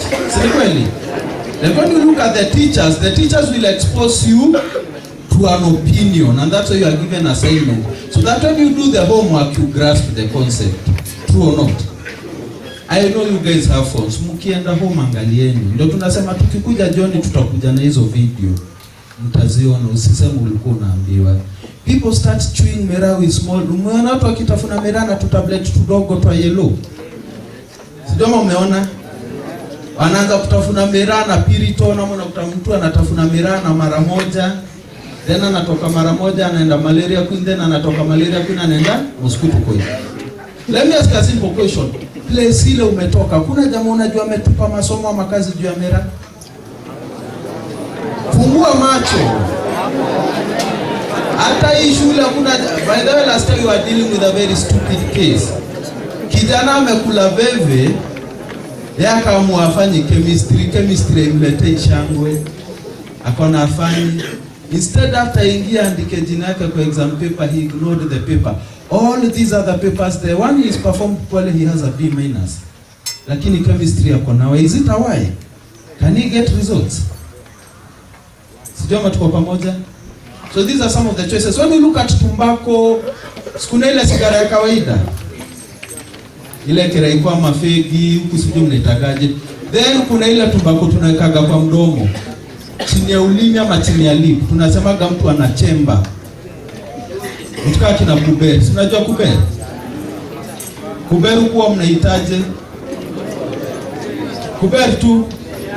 Kuna wale wanaitaga kubani, lakini kuna vitu zingine kama kina ugoro, vitu kama kina haini, vitu kama ndovu, lakini sana sana utakuta mtu ataweka chini ya ulimi ama chini ya lip.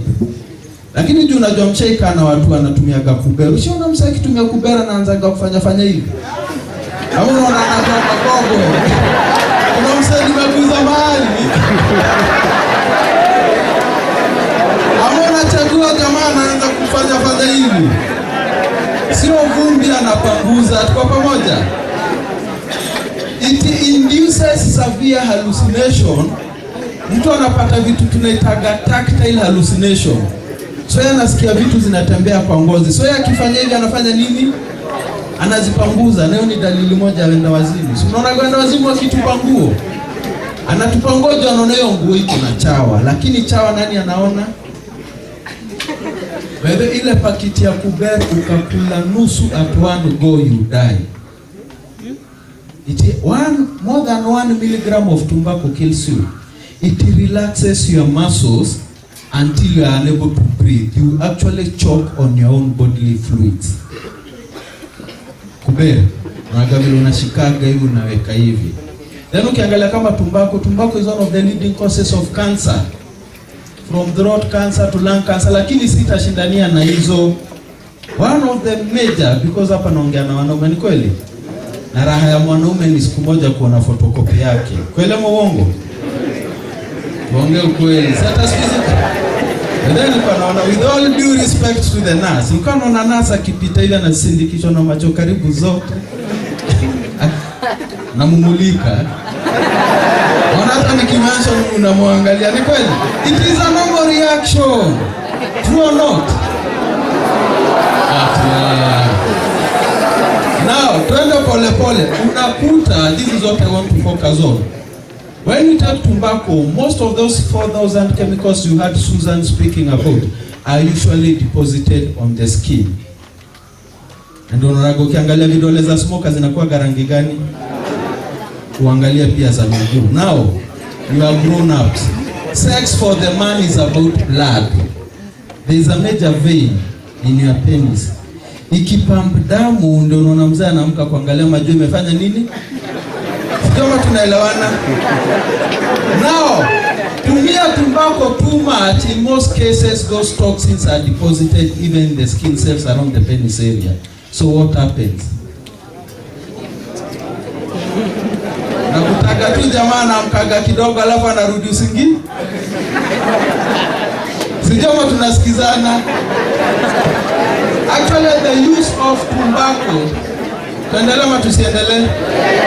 The use of tobacco and bang in severe cases it leads to the shrinkage of the male penis. Do I need to repeat that? It leads to the shrinkage of the male penis. Unakuta at this first life, this is one of our most prized possessions. Unaga ukiamka unaangalia unaona bado iko. Hata ndio inafanyika. Hata utakoona mambo ni kubwa kuliko mwenzako. So niambie utafanyaje ukiamka asubuhi unaangalia unakuta si vile ulikuwa umeacha hiyo.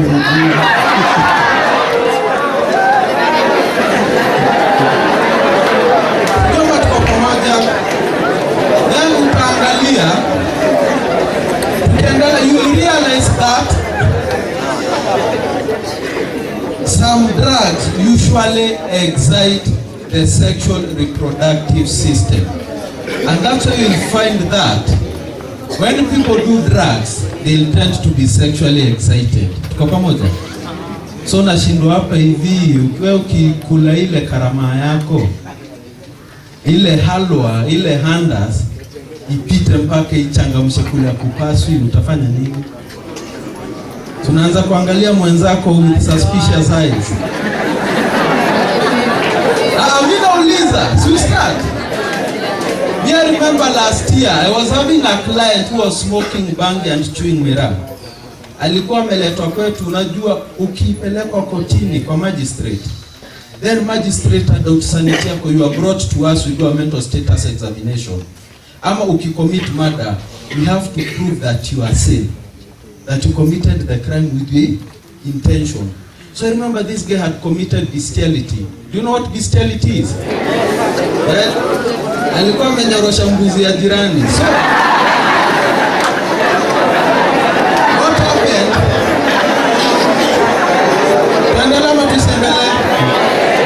We were doing the initial interview. Sasa nilikuwa nataka kujua huyu kijana ni kijana wa miaka kitu 29, ni roommate wangu.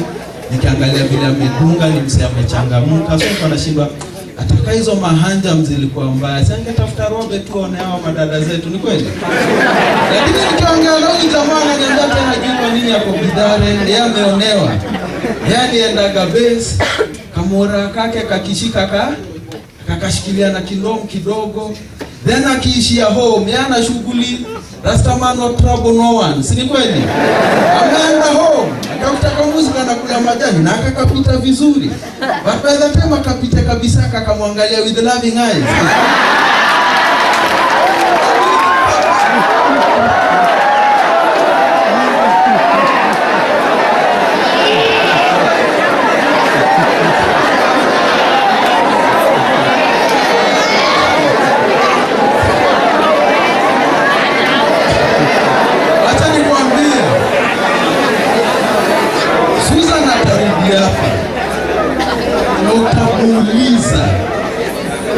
Zile vitu si tunakunaga, unashinda kama mtu ni binadamu au ni mnyama. Mkono mwingine wa kutoka Bomet, yeye alipopelekwa kwa magistrate alikubali, alilala na mbuzi, lakini alisema ile makosa amefanya ni kulala na mbuzi ya jirani. So yeye akanunulia jirani mbuzi nyingine, Alafu atachukua mbuzi wake warudi nyumbani, mbuzi hawezi mpatie na hawezi sawa ovyo. Kitu ile nataka uangalie hapa, nataka uangalie reasoning ya mtu anatumia drugs. In most cases, utaona reasoning yako iko right, but in normal cases, is it right? Angalia watu wale wako mtaani kwenu, zile vitu wanafanyaga, are they normal? Labda unajuwezi kosa brother yako, sister yako, beshte, mtu wa mtaa. Angalia watu wale wanatumiaga, are they normal? You know the solution. But as I'm winding up, there are some factors I want us to focus on. Are you together? Uta realize sometimes addiction, affinity to drugs is not only about us, but it's also about our families where we come. So unajua pia wewe unaweza kuwa umezaliwa wewe ni mlevi atakoje kunywa pombe. Is it possible? Is it possible wewe ni addict, wewe ni junkie hata kabla ukunywe? Tunaambiaga mtu angalia familia yenu, angalia pande ya mother, angalia pande ya brother, angalia makazini wako. Kuna vile addict ni wengi. Wewe kama babako anakunywaga sana, pia wewe ukikunywa ukiwa below the ages of 24, chances za wewe kuwa mlevi ziko high. Are you together? And this is why I'm telling you, if you don't want to protect your brain, also protect your body. Squeeze hata Sue akaenda mahali aone katoto kamlevi, anaweza semaka ni katoto kamlevi. Utajuaje mtoto wa mlevi? Ukiangalia hii mtaro wana. Tuko pamoja? Hii.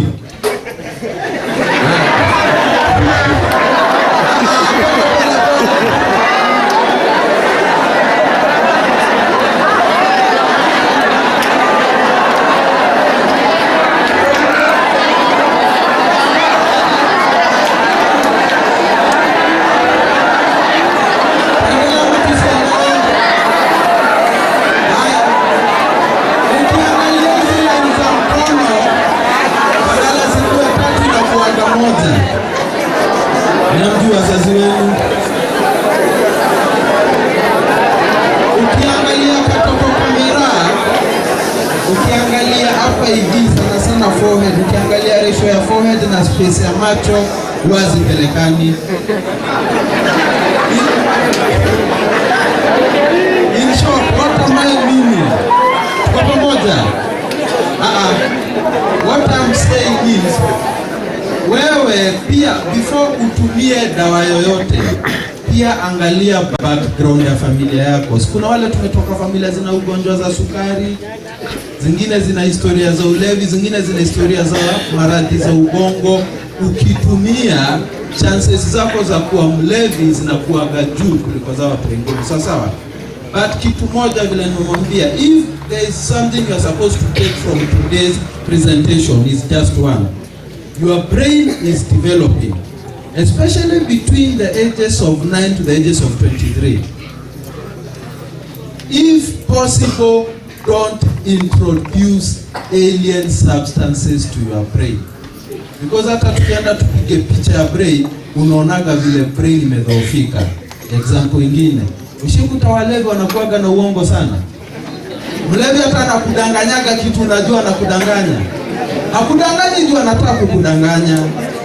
Anakudanganya because alcohol interferes with the creation of memory, the storage of memory. Inaleta ugonjwa mwingine tunaitaga Wernicke-Korsakoff syndrome. Ni kijina kirefu. In short inamaanishaje? Vile Susan naomba ukikunywa pombe inaanzaga kukill brain cells. You need your brain because you are learning. Na ndio nakutaga tunatumia hizi vitu ili tusome. Na kusoma unasoma, lakini ukijaribu kukumbuka ile kitu ulisoma, you remember it? Not at all. The worst I've seen a man who's been married for 17 years and he cannot remember the name of the wife. I'm being serious. Na ndio hapa hata niulize, naona tu sita point wapi, lakini naweza jua ile area wasiwa wanajitibu.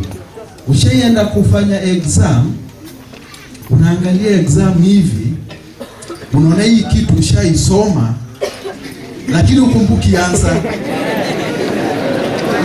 Alafu saa zile umehandili karatasi ya mtihani na umetoka nje umechoma na kajua, unaanza kukumbuka answers. Kama wewe ni wa mandom, ni ile ndom ilibakia kwa kichwa ikichomwa na jua inaanza kuyeyuka, zinaanza kukurarukia. Sio tuko pamoja. Gapi kama anasema imejipa. Nasema imejipa na anakufuata. Tuko pamoja. So the last thing I'll tell you, before you do anything, just take 5 seconds. How many seconds? Then question yourself. Then if your mind still tells you to do that thing, do it. But this aspect of doing things without questioning them, learn to stop it. Sio masomo imetosha mpaka next year. But unfortunately vile tunasemaga na sura. Na hapa kutakosa mtu atatutembelea. Hautakosa alafu ajele design unakuja Su, unakumbuka ngo ulikuja Meru? Nilikuwa kwa hiyo darasa. Mbona masomo hiki ingia? Tuko pamoja? Usikue mjinga yule wa kusemaga nilifunzwa na si kutumia masomo. Sawa? You guys have a nice time.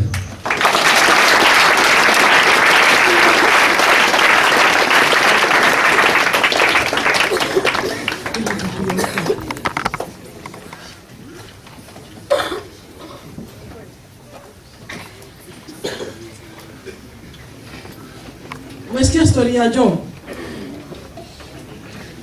Hajawapatia details. Tulikuwa na yeye rehab.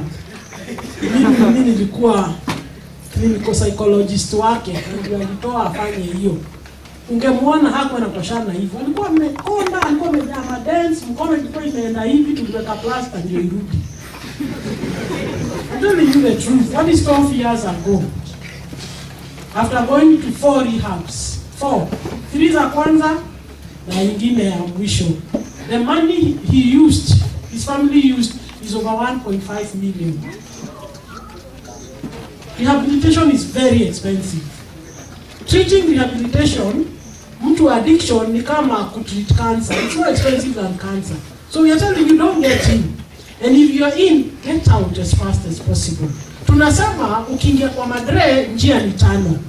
5 ways.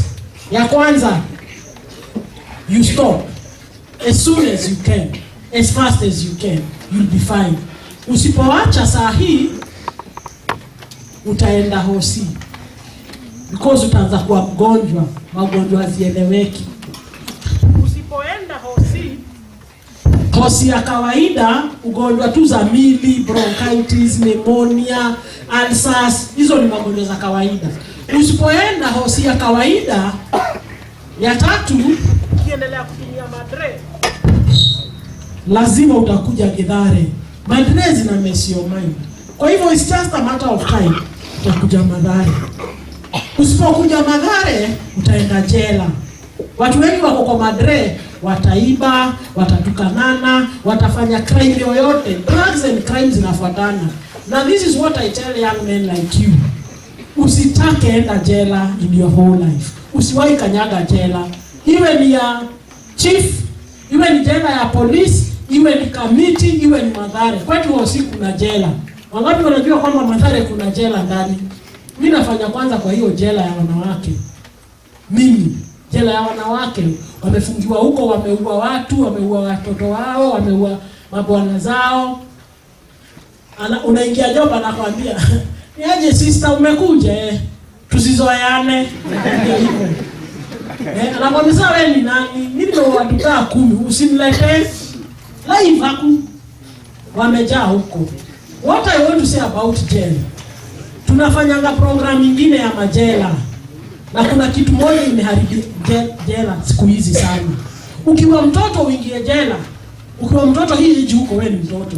Ukiingia jela hivi unaona watu wote wanatabasamu. Sio maaskari wenye wako kwa jela.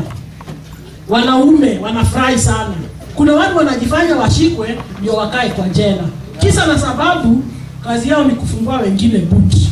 Kwa hivyo ukiingia unasikia wakisema Kavajo kamekuja, Kavajo. Wewe ndio unaitwa Kavajo. Na watakufungua nyuma na askari watasikia na hakuna kitu askari anafanya. Askari anasema, "Si unajifanya mwanaume sana." Haya basi. Jitoe. Si ati hawajui. So I'm telling any young man, usiwahi kanyaga jela. Na ukishafunguliwa nyuma, shida zinaingia nyingi sana. Psychological trauma, unaanza kuwa suicidal, utaendelea kutumia madre because you are feeling bad about yourself. You feel very bad when that happens to you. Usikanyage jela yoyote for whatever reason. Usipoenda jela, utaenda mortuary. I know a lot of young people who have died because of drugs and alcohol, but we don't talk about them. Akikoa wanadai akiwa mlevi, tunasema ni mwenye gari alikuwa na shida, sio huyo mlevi. Akidungwa kisu kama ule kijana kwa den ya drugs, hatusemi ni hiyo imefanya. Tunatafuta why they died. But always, mara nyingi ni madrezi na chugua. So as young people decide which way you want to go. 5 ways. Either stopping, going to hospital because you are sick, coming to Madhare with mental illness, going to jail, ama kwenda mortuary. Kuna besti yetu na job. Alienda siku moja akawasha, akakunywa, sijui nini ilifanyika. Watu wa city mortuary wakaitwa, wakasema amekufa. Akachukuliwa, akaenda katupwa ndani ya city mortuary. Kitu saa 9 pombe ikaisha. Akaamuka. He works with us. Akaamuka. Kuamuka yeye utuambia story. Yenyewe Susan nyinyi mnacheza. Unajua mortuary haina pande ya wanaume ama ya wanawake, si mmekufa. Haina pande ya watoto, wanaume. Kwa hivyo yeye aliamuka hivi. Akaona mguu iko peke yake. Watu wa accident kichwa iko peke yake. Brain kamwambia wewe umekufa uko kwa shetani. Hiyo ndio brain ilimwambia. Sasa yeye utuambia mimi Susan sijui kama nilikaa hivyo for an hour or for seconds. But nilinyamaza. Naangalia na shindo huyu shetani yako wapi? Sababu obvious niko kwa shetani. I am dead and I'm in hell. Akacheck tu pale aliona light ilikuwa dirisha. Na ukifika mortuary kitu ya kwanza wanafanya, wanachukua makasi kubwa, wanararua manguo zote, wanakutoa. Kila mtu anakuwa uchi mortuary ikiwa mjui. Sister anaweza waambia, huwezi kaa mortuary na nguo. Kwa hivyo yeye manguo zake zilikuwa zimepigwa makasi, hana nguo, ako tuputupu. Akaona light, kumbe ni dirisha. Mbio akaenda kavunja dirisha, akatoka mbio.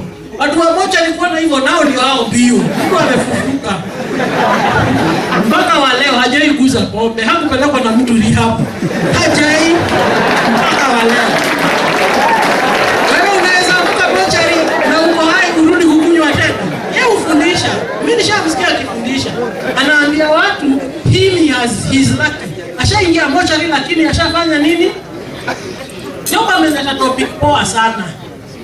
Fingerprints zako siku hizi. Wacha kwenda juu visa. Ukishamada hata university, uende ukatafute job.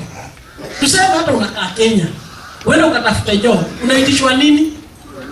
Good conduct. Umesikia kitu kama hiyo?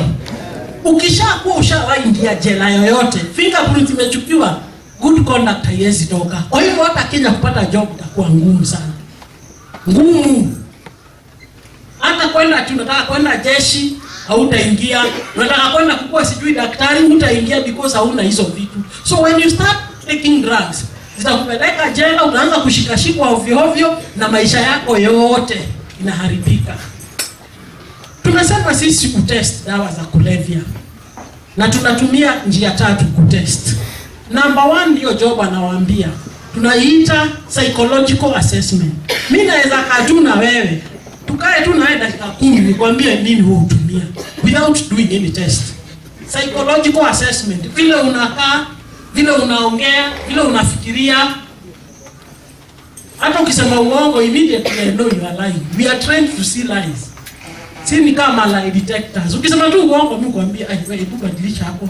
Rudia kenye unasema.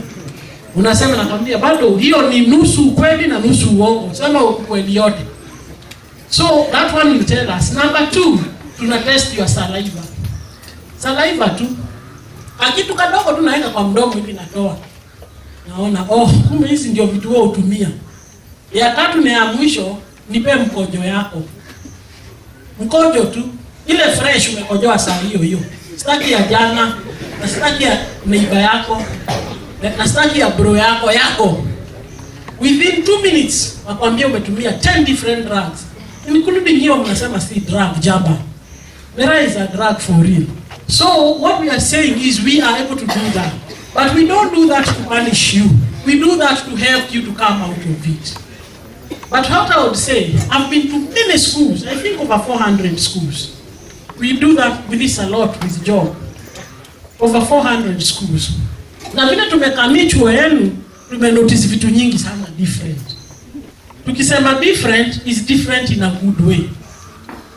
Because I was surprised that mnaweza jisort nyi wenyewe, mkae chini mass na iishe. That was very impressive. Most schools tunaenda mass ikianza watu wamejaa, ikifika nusu, group imefika nusu. So I think you are having integrity. Integrity ni hiyo mnaitwa emotional maturity. So you should keep that up. Maintain here. Kabisa, maintain. For you to perform, I was looking at your results there. For you to perform that well, lazima uwe na self-discipline. Self-discipline. Wacha kubebwa na stories za watu. Kuna watu wamekuja hapa kazi yao tu ni story. Story hazishaki, na mjue 90% ni uongo. Unachochwa tu na uongo na wewe unaamini. Take care while you are here. Take care while you are here. And as I end, because yetu imefika, si uliza wase, mko na ma-question kuhusu madre? Na kama mko na ma-question, kuna mtu anataka kuuliza any question? Anybody wants to ask a question or write down the question and we are going to answer it. If you don't want to stand up and ask, you can write it in a piece of paper and forward it. We are having about 10 minutes. Anybody who has a question, kuhusu madre, kuhusu mental health, kuhusu psychological health, ama mko sawa? Mko sawa? Anybody with a question? Yes. Can you ask the question?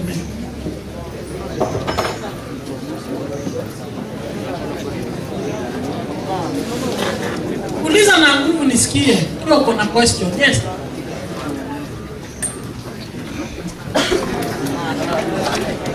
Huyu anaitwa Mark. Si ndio anaitwa? Anaitwa Mark? Nimejuaje? Sina washo mimi nasoma watu akili. Naweza ambia yote kila mtu anaitwa. Does Mira have any cause on bones? Does Mira have any effects on bones when you are eating? Yes, it does. Umeambiwa iko na 13 different chemicals. Job ame-mention 4. Out of those 4, kuna chemical moja inaitwa cathinone. Cathinone, what it does, it makes your body not absorb calcium from other foods. So you will not be able to absorb. Even though you are eating hata omena, hata unakunywa maziwa, but your body will not be able to take that calcium, especially for you people who are growing up. So yeah, it does affect that. And it also affects so many other places, like anger. Unakuwa emotionally unstable, kukasirika ovyo ovyo, kukua paranoid pia. Inaleta paranoid, whereby you are suspicious of people. Inaleta hiyo ugonjwa umeambiwa inaitwa spermatorea, kudiarrhea sperms. Ikiwa wewe ni mama unakuwa infertile, huwezi pata watoto ukitaka. Bado ikiwa wewe ni mama na unanyonyesha, instead of kunyonyesha katoto kalale, unanyonyesha kanaamka kabisa. Sawa. Hivi vitu vingi sana hawafundishi. Wewe ujiulize wale watoto wa wale watu kuna vembe, kwa nini hawataka kuwanyonyesha? Wanataka kuwapea nani ama maziwa ya ng'ombe? Because mtoto huwa halali. Unanyonya hivyo. Another question. Kuna watu iko juu ama una stretch? Una stretch? Hiyo design. Sawa. Question nyingine? Sawa.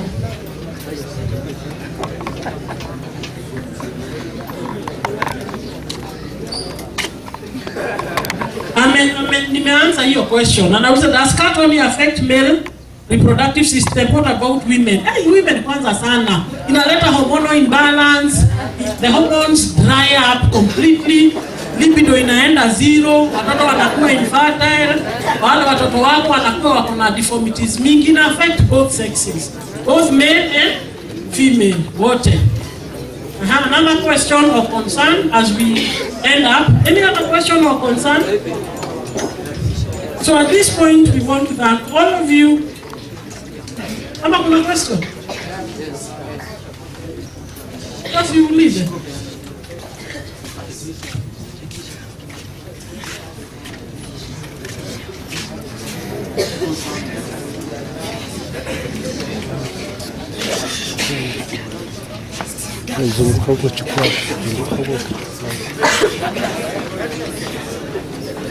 Mark, unakunywa soda gani?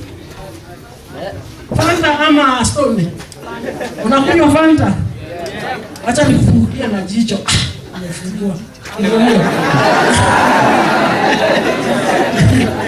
Unaona kufungulia na jicho? Ndio hiyo. Atimanga tu unakunywa Stone. Umeuliza swali gani?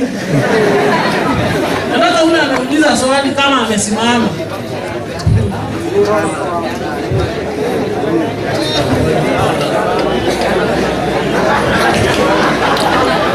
Ati nini? Unapata kitu.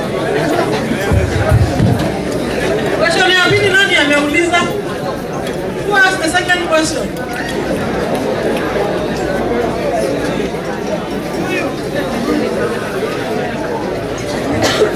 What about cocaine and heroin? What effects does it have? A lot of effects. Cocaine is a serious stimulant. It has handles kushinda miraa. It's a stimulant and it's also a painkiller. So what it does, cocaine, immediately you start taking cocaine, you actually develop fits. Unaanza kuanguka kama mtu wa kifafa. You also get extreme energy and libido. So a lot of people who are taking cocaine, we are finding that they are also developing HIV/AIDS, sexually transmitted diseases.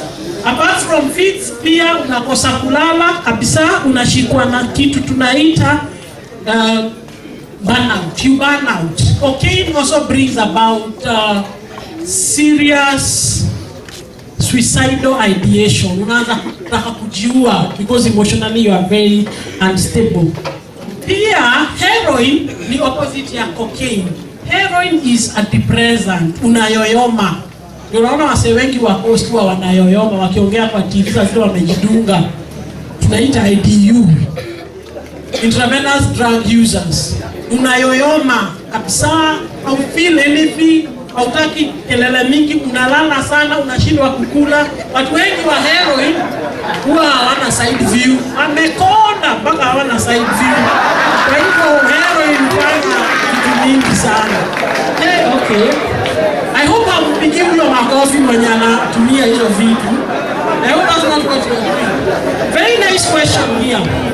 Mwenye ameuliza hii swali ya kuje. What is the best way to avoid drug abuse at home? Tena long holidays. Na vile kuna mabeste wenye wanatumia sana. Nani ameuliza hiyo swali ni mpesi soda kwanza kabla hajaanza? Si mwenye ameuliza hiyo swali ya kuja na ameandika hapa.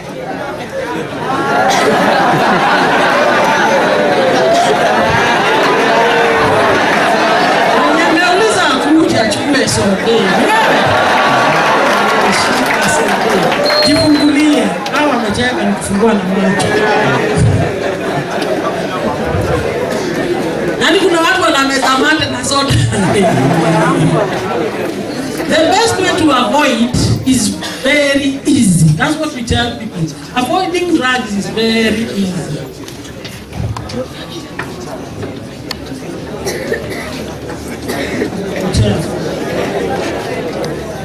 If you have not used ever, the best way, one, avoid people who use drugs. Unawa-avoid hao wenye wanatumia. If you avoid them, unatoa wapi hizo madre na utatumia ukiwa wapi. And that's what we tell people. Choose your friends wisely. So you don't have to be with them as much as well unajiona unataka kuwa nao. Immediately you avoid them, you are sorted for life. So look for those friends because bado kuna watu na mtapatiana TB hapo. Naona watu wote wakisip soda moja moja. Kila mtu anasip hivyo. Wenye akona TB nyote mtapata TB hapa. Hiyo soda imekunywa na watu 10. Hivi. Watu wanapiga magali pale. Na ukiona vile wanapiga, wamezoea na si ya soda. Hiyo flash kule wanapiga. Haiko ni design nyingine. Vile imepigwa. So that is the easiest way.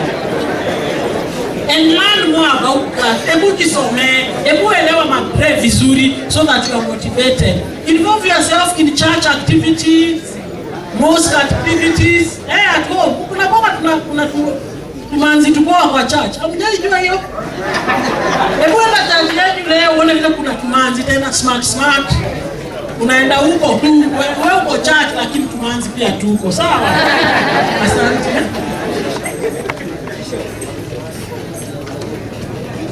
Hey, somebody here, hey, unajua what is LSD and what it is effect? LSD is a serious hallucinogen. LSD when wanatumia it in tablet form, inatengenezwa as a drug of abuse.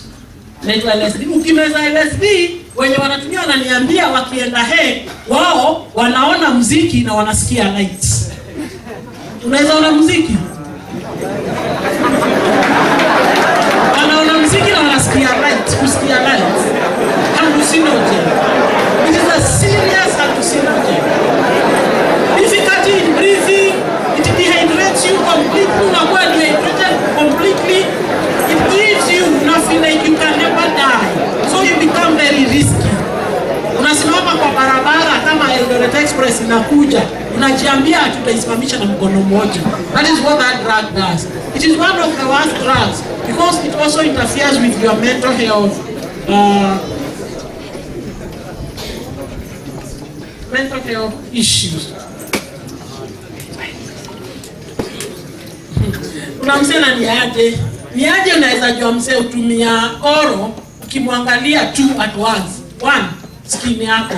2, your eyes change. 3, your lips change. Your mannerism. Mannerism ndio inakuuza vibaya sana. Hiyo vile tu unafanya, si umezoea. Kwa hiyo utaanza to behave, you are restless. Huwezi tulia, you cannot stay at the same place. So that's what I say, you know. Hey, what is LSD? Somebody is asking how to watch a jabba. I think Job explained that. Now, somebody is asking me, so now, this is only mind their genius inaweza fikiria hivi. So now, after 24 years, now, can you take drugs since now you are mature? You're the genius, eh? After 24 years, can you take now drugs because now you are at 24, when you utakuwa unajua, I don't think you don't take them. Because utakuwa sasa umeelewa vitu zaidi na vile ulikuwa umeelewa. For me actually 29 is when you mature completely. Ndio unaweza? Yeah, okay, sawa. Hizi pia ni zangu. In case you have been using Mira for a long time and I have the effects, what can I do? Naweza do aje? Umeandika hapo. Naweza do aje? If I have used for a long time and you already have the effect, I think God will tell you what you do. You already have the effect, okay? Leo patakuja hapa akwambie ile utafanya hiyo bila.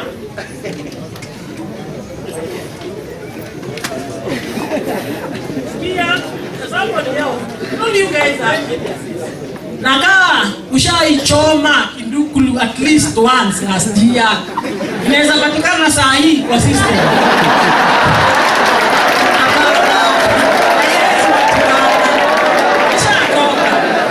Really, your body detoxifies itself. Kwa hivyo hiyo haiwezi patikana. Kile tunaweza pata ni ile umetumia the last 3 months. Hiyo tunapata.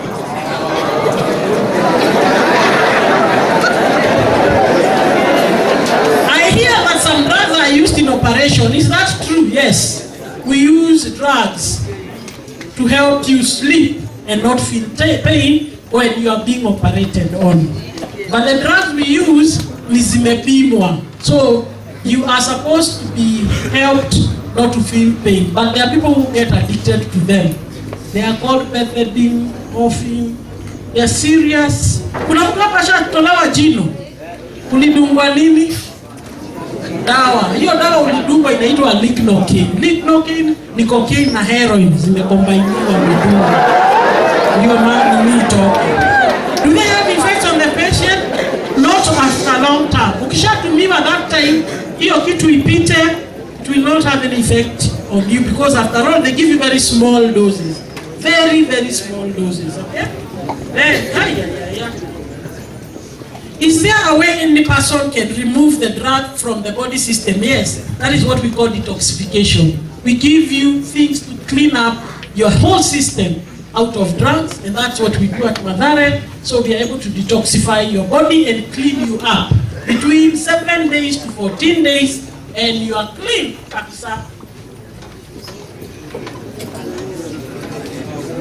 But how? Detoxification. Simple, very simple. Nani anataka detox? Rahisi sana, unakuja na kuweka drip, na weka dawa nyingine kwa drip, inaingia kwa IV line yako, inaingia kwa damu yako, inaosha damu yako. But how much? Kuna msi anataka detox. Wacha nikwambie ufanye detox ya home is the best. Ya ukiwa hapa chuo. Easy sana. Kunywa maji mingi, piga tizi. Hiyo is enough detox. Inatoa, it's true. It does that.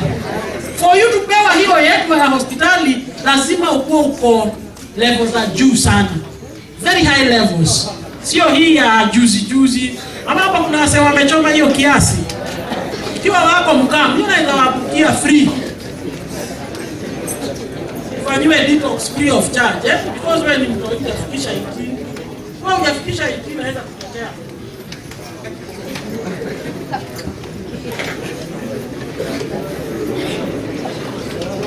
Ati msana niuliza hapa, je, ukiwahi change hata ukitupwa kwa jela, utapata job au visa? The problem is, ikiwa imeingia kwa system yako, ikiwa ushaingia kwa system yako, utapata kwamba kwa system ya gava. Sasa nani atajua umebadilika? Si ishaingia kwa hiyo system. Sasa tutatoa aje hiyo? Na kuanga ngumu. Unless sasa urudi in the court, ujitetee, upewe kitu tunaita clearance, eh? Sasa hizi zingine ni mzee anauliza charges ni nini? Unajua charges ni kwako, unakuta whether wine is a drug, and if it's a drug, why is it a drug? Is wine a drug? And if it's a drug, why is it a drug? Unaambiwa drug ni kitu chote ina change your normal functioning of the body, ina alter your brain, that is a drug. Now, at this point in time, we like keeping time. So, at this point in time, your very many questions are good. I'm not able to answer all of them, but I need to say goodbye for now until next term, because I'm coming next term. Thank you. Ya sana. Lakini kuna kitu moja nitaambia wewe kama mwanaume sasa. Kitu moja inatoa uchafu kwa mwili ni ngozi. Kwa pamoja. Lakini wanaume hawajapenda maji. Nakumbuka sasa kuna bwana alikuwa anapiga wiki 2 hajaoga. Jilazimisho kutoka mara moja kwa pamoja. Kwa siku pole kwa siku. At least make sure you na ujiscrub, sila kujipaka sabuni. Sawa? Ya pili, unaona siku hizo unajua fashion imechange. Na siku hizo mnataka utu jeans tunashika crotch. Si mnatoa ile utu tupai. Hiyo nguo achana nayo.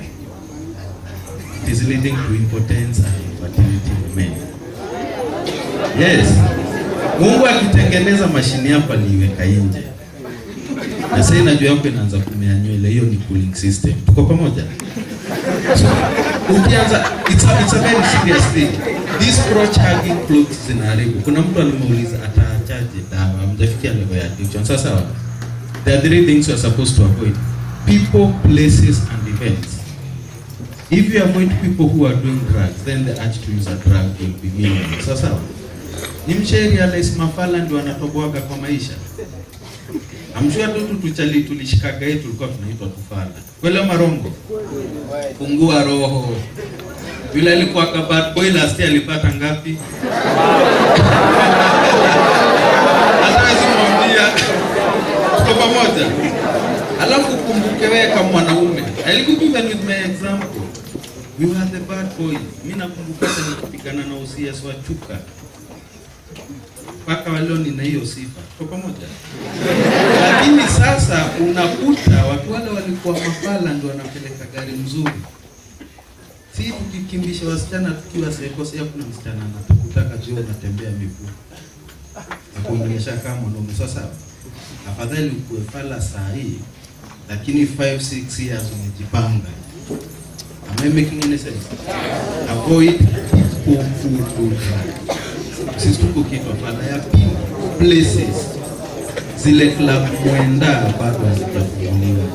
Kama mimi siwezi kunakwenda hata nikataka, najiangalia kwa wanaume wakigonjwa nini tamaa yangu. Tumeelewana? Actually, the most thing I have to show is a big record. So there are things you have to do. Then be very, very careful about events. Hapa kuna wasi wametoka Island, Kayole, Mole. Wewe mnajua mambo ya Gaza, si ni kweli? Utoto tuitwa Gaza tunafanya nini? Kama hutaki kufa, Yusai nakwambia vizuri juu tunafanya kazi na karaba. Mwizi yeyote hapo chini ya miaka 22 ashikwi, anapigwa risasi. Kwa nini? Ukipita ndomo zako, hata ukiangalia Prince unaona huyu ni sumbua, si wanaita kwa mblena. Ni kweli ama ni uongo? Naangalia unaona hii ni mblena. Sio na ina kuangusha. Are you together? Avoid events. Hizi jam sessions ziko tao. Unajua sasa hivi ukikukuta kwa jam session tunatembea na wewe. Ukirudi Nairobi kuna shule inaitwa Wamumu. Mnaulizake inaendaka kina nani? Si tumeelewana? Lakini ukiniona mtaani niko tena niambia pale tulipatana, tunaweza chapia na kiasi, usiniogope. Sasa we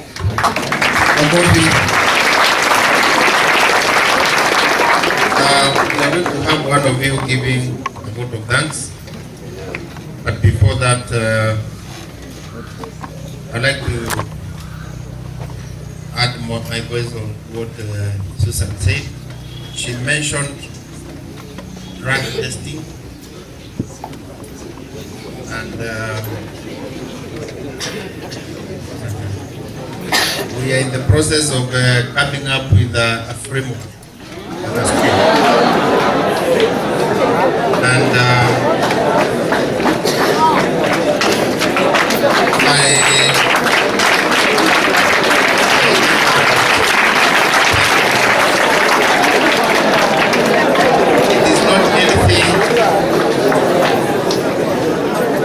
it's not anything we can rush into. That's why I've said we're in the process of crafting a framework. We are going to start, we are looking afresh at our rules and regulations here. And we are going to do that with a committee of teachers, and we are going to involve our students. We want to look at those, how friendly are those rules? And I want to repeat that we are going to involve students, you. We are going to involve some prefects, we are going to involve ordinary students in looking at our rules and regulations afresh with a view of coming up with a framework, a concrete framework, so that where issues like these are concerned, we can be able to attend to them professionally, so that we also avoid unnecessary litigation. We don't want to be taken to court that we have asked so and so to give his urine for testing. But you will agree with me at the end of the day. In future, you would want to take your son or your daughter to such a school that minds the welfare of that young man. So we want you to come on board. Just think about it. This is food for thought. We are also going to involve your parents. I hope Madam and Kidinji will be available next term when we are going to have our AGM, so that we can also they can also tell the parents one or two things about what is happening in our schools, and which can very easily also happen in our school, so that all of us can be on board in fighting this monster called drugs and drug abuse in our schools in this country. So she talked about some methods of testing, urine, saliva. She also showed me some small gadget like the elbow blow. I said, we agreed we are not going to bring those things here now because we must come up with a legal framework first. So that now in future, like for example, when we are opening the school, we can have fellows volunteering to be tested.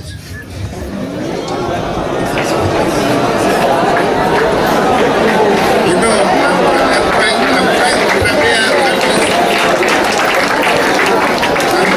prepare fellows.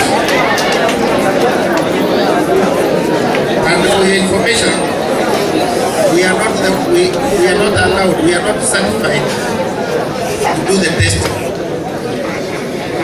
But when we imagine that there is presence of drugs in our institutions, we are going to bring people who are certified to test. And they will do it. You remember Mututo? You know the way he has scared the fellows all over the place? The motorists. Unaambiwa police hapa. He doesn't ask for permission from your mother or your father. Unapuliza pale kama umekunywa pombe zako ndani. Fine 20,000. That is the way to go. And we have to start to do it in our schools.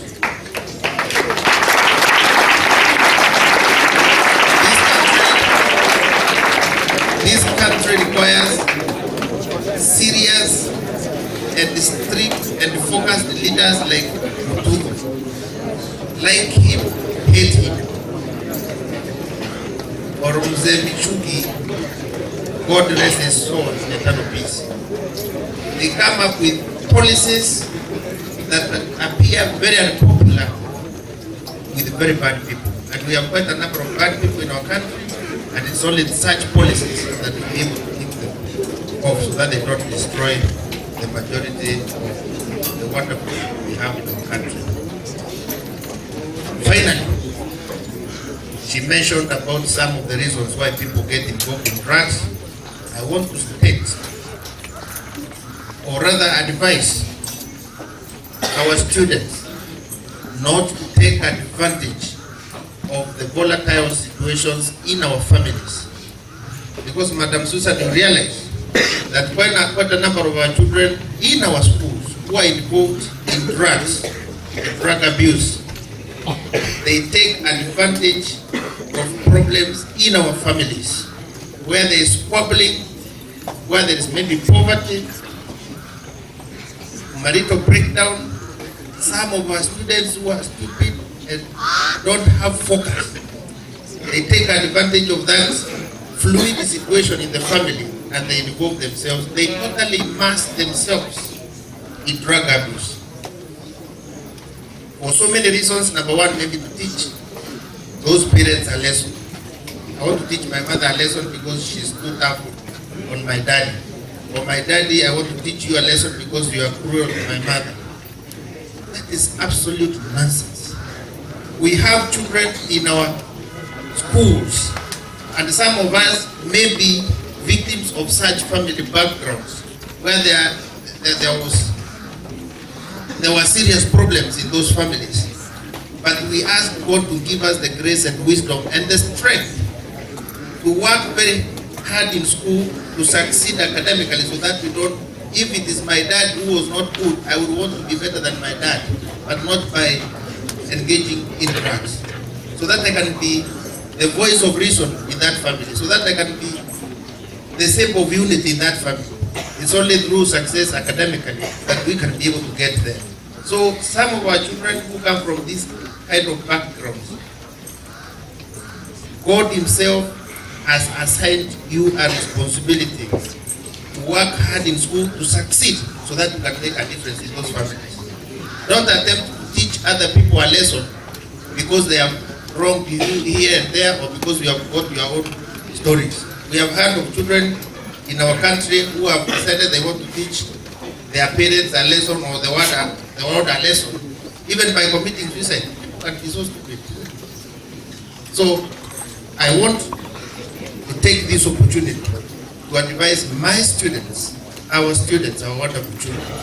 If there are problems please be convinced that God has assigned you a responsibility and task to handle that problem, not by becoming more problematic yourself, but deciding special and innovative strategies to deal with those problems. With those few remarks, I want to welcome my friend to give a contribution.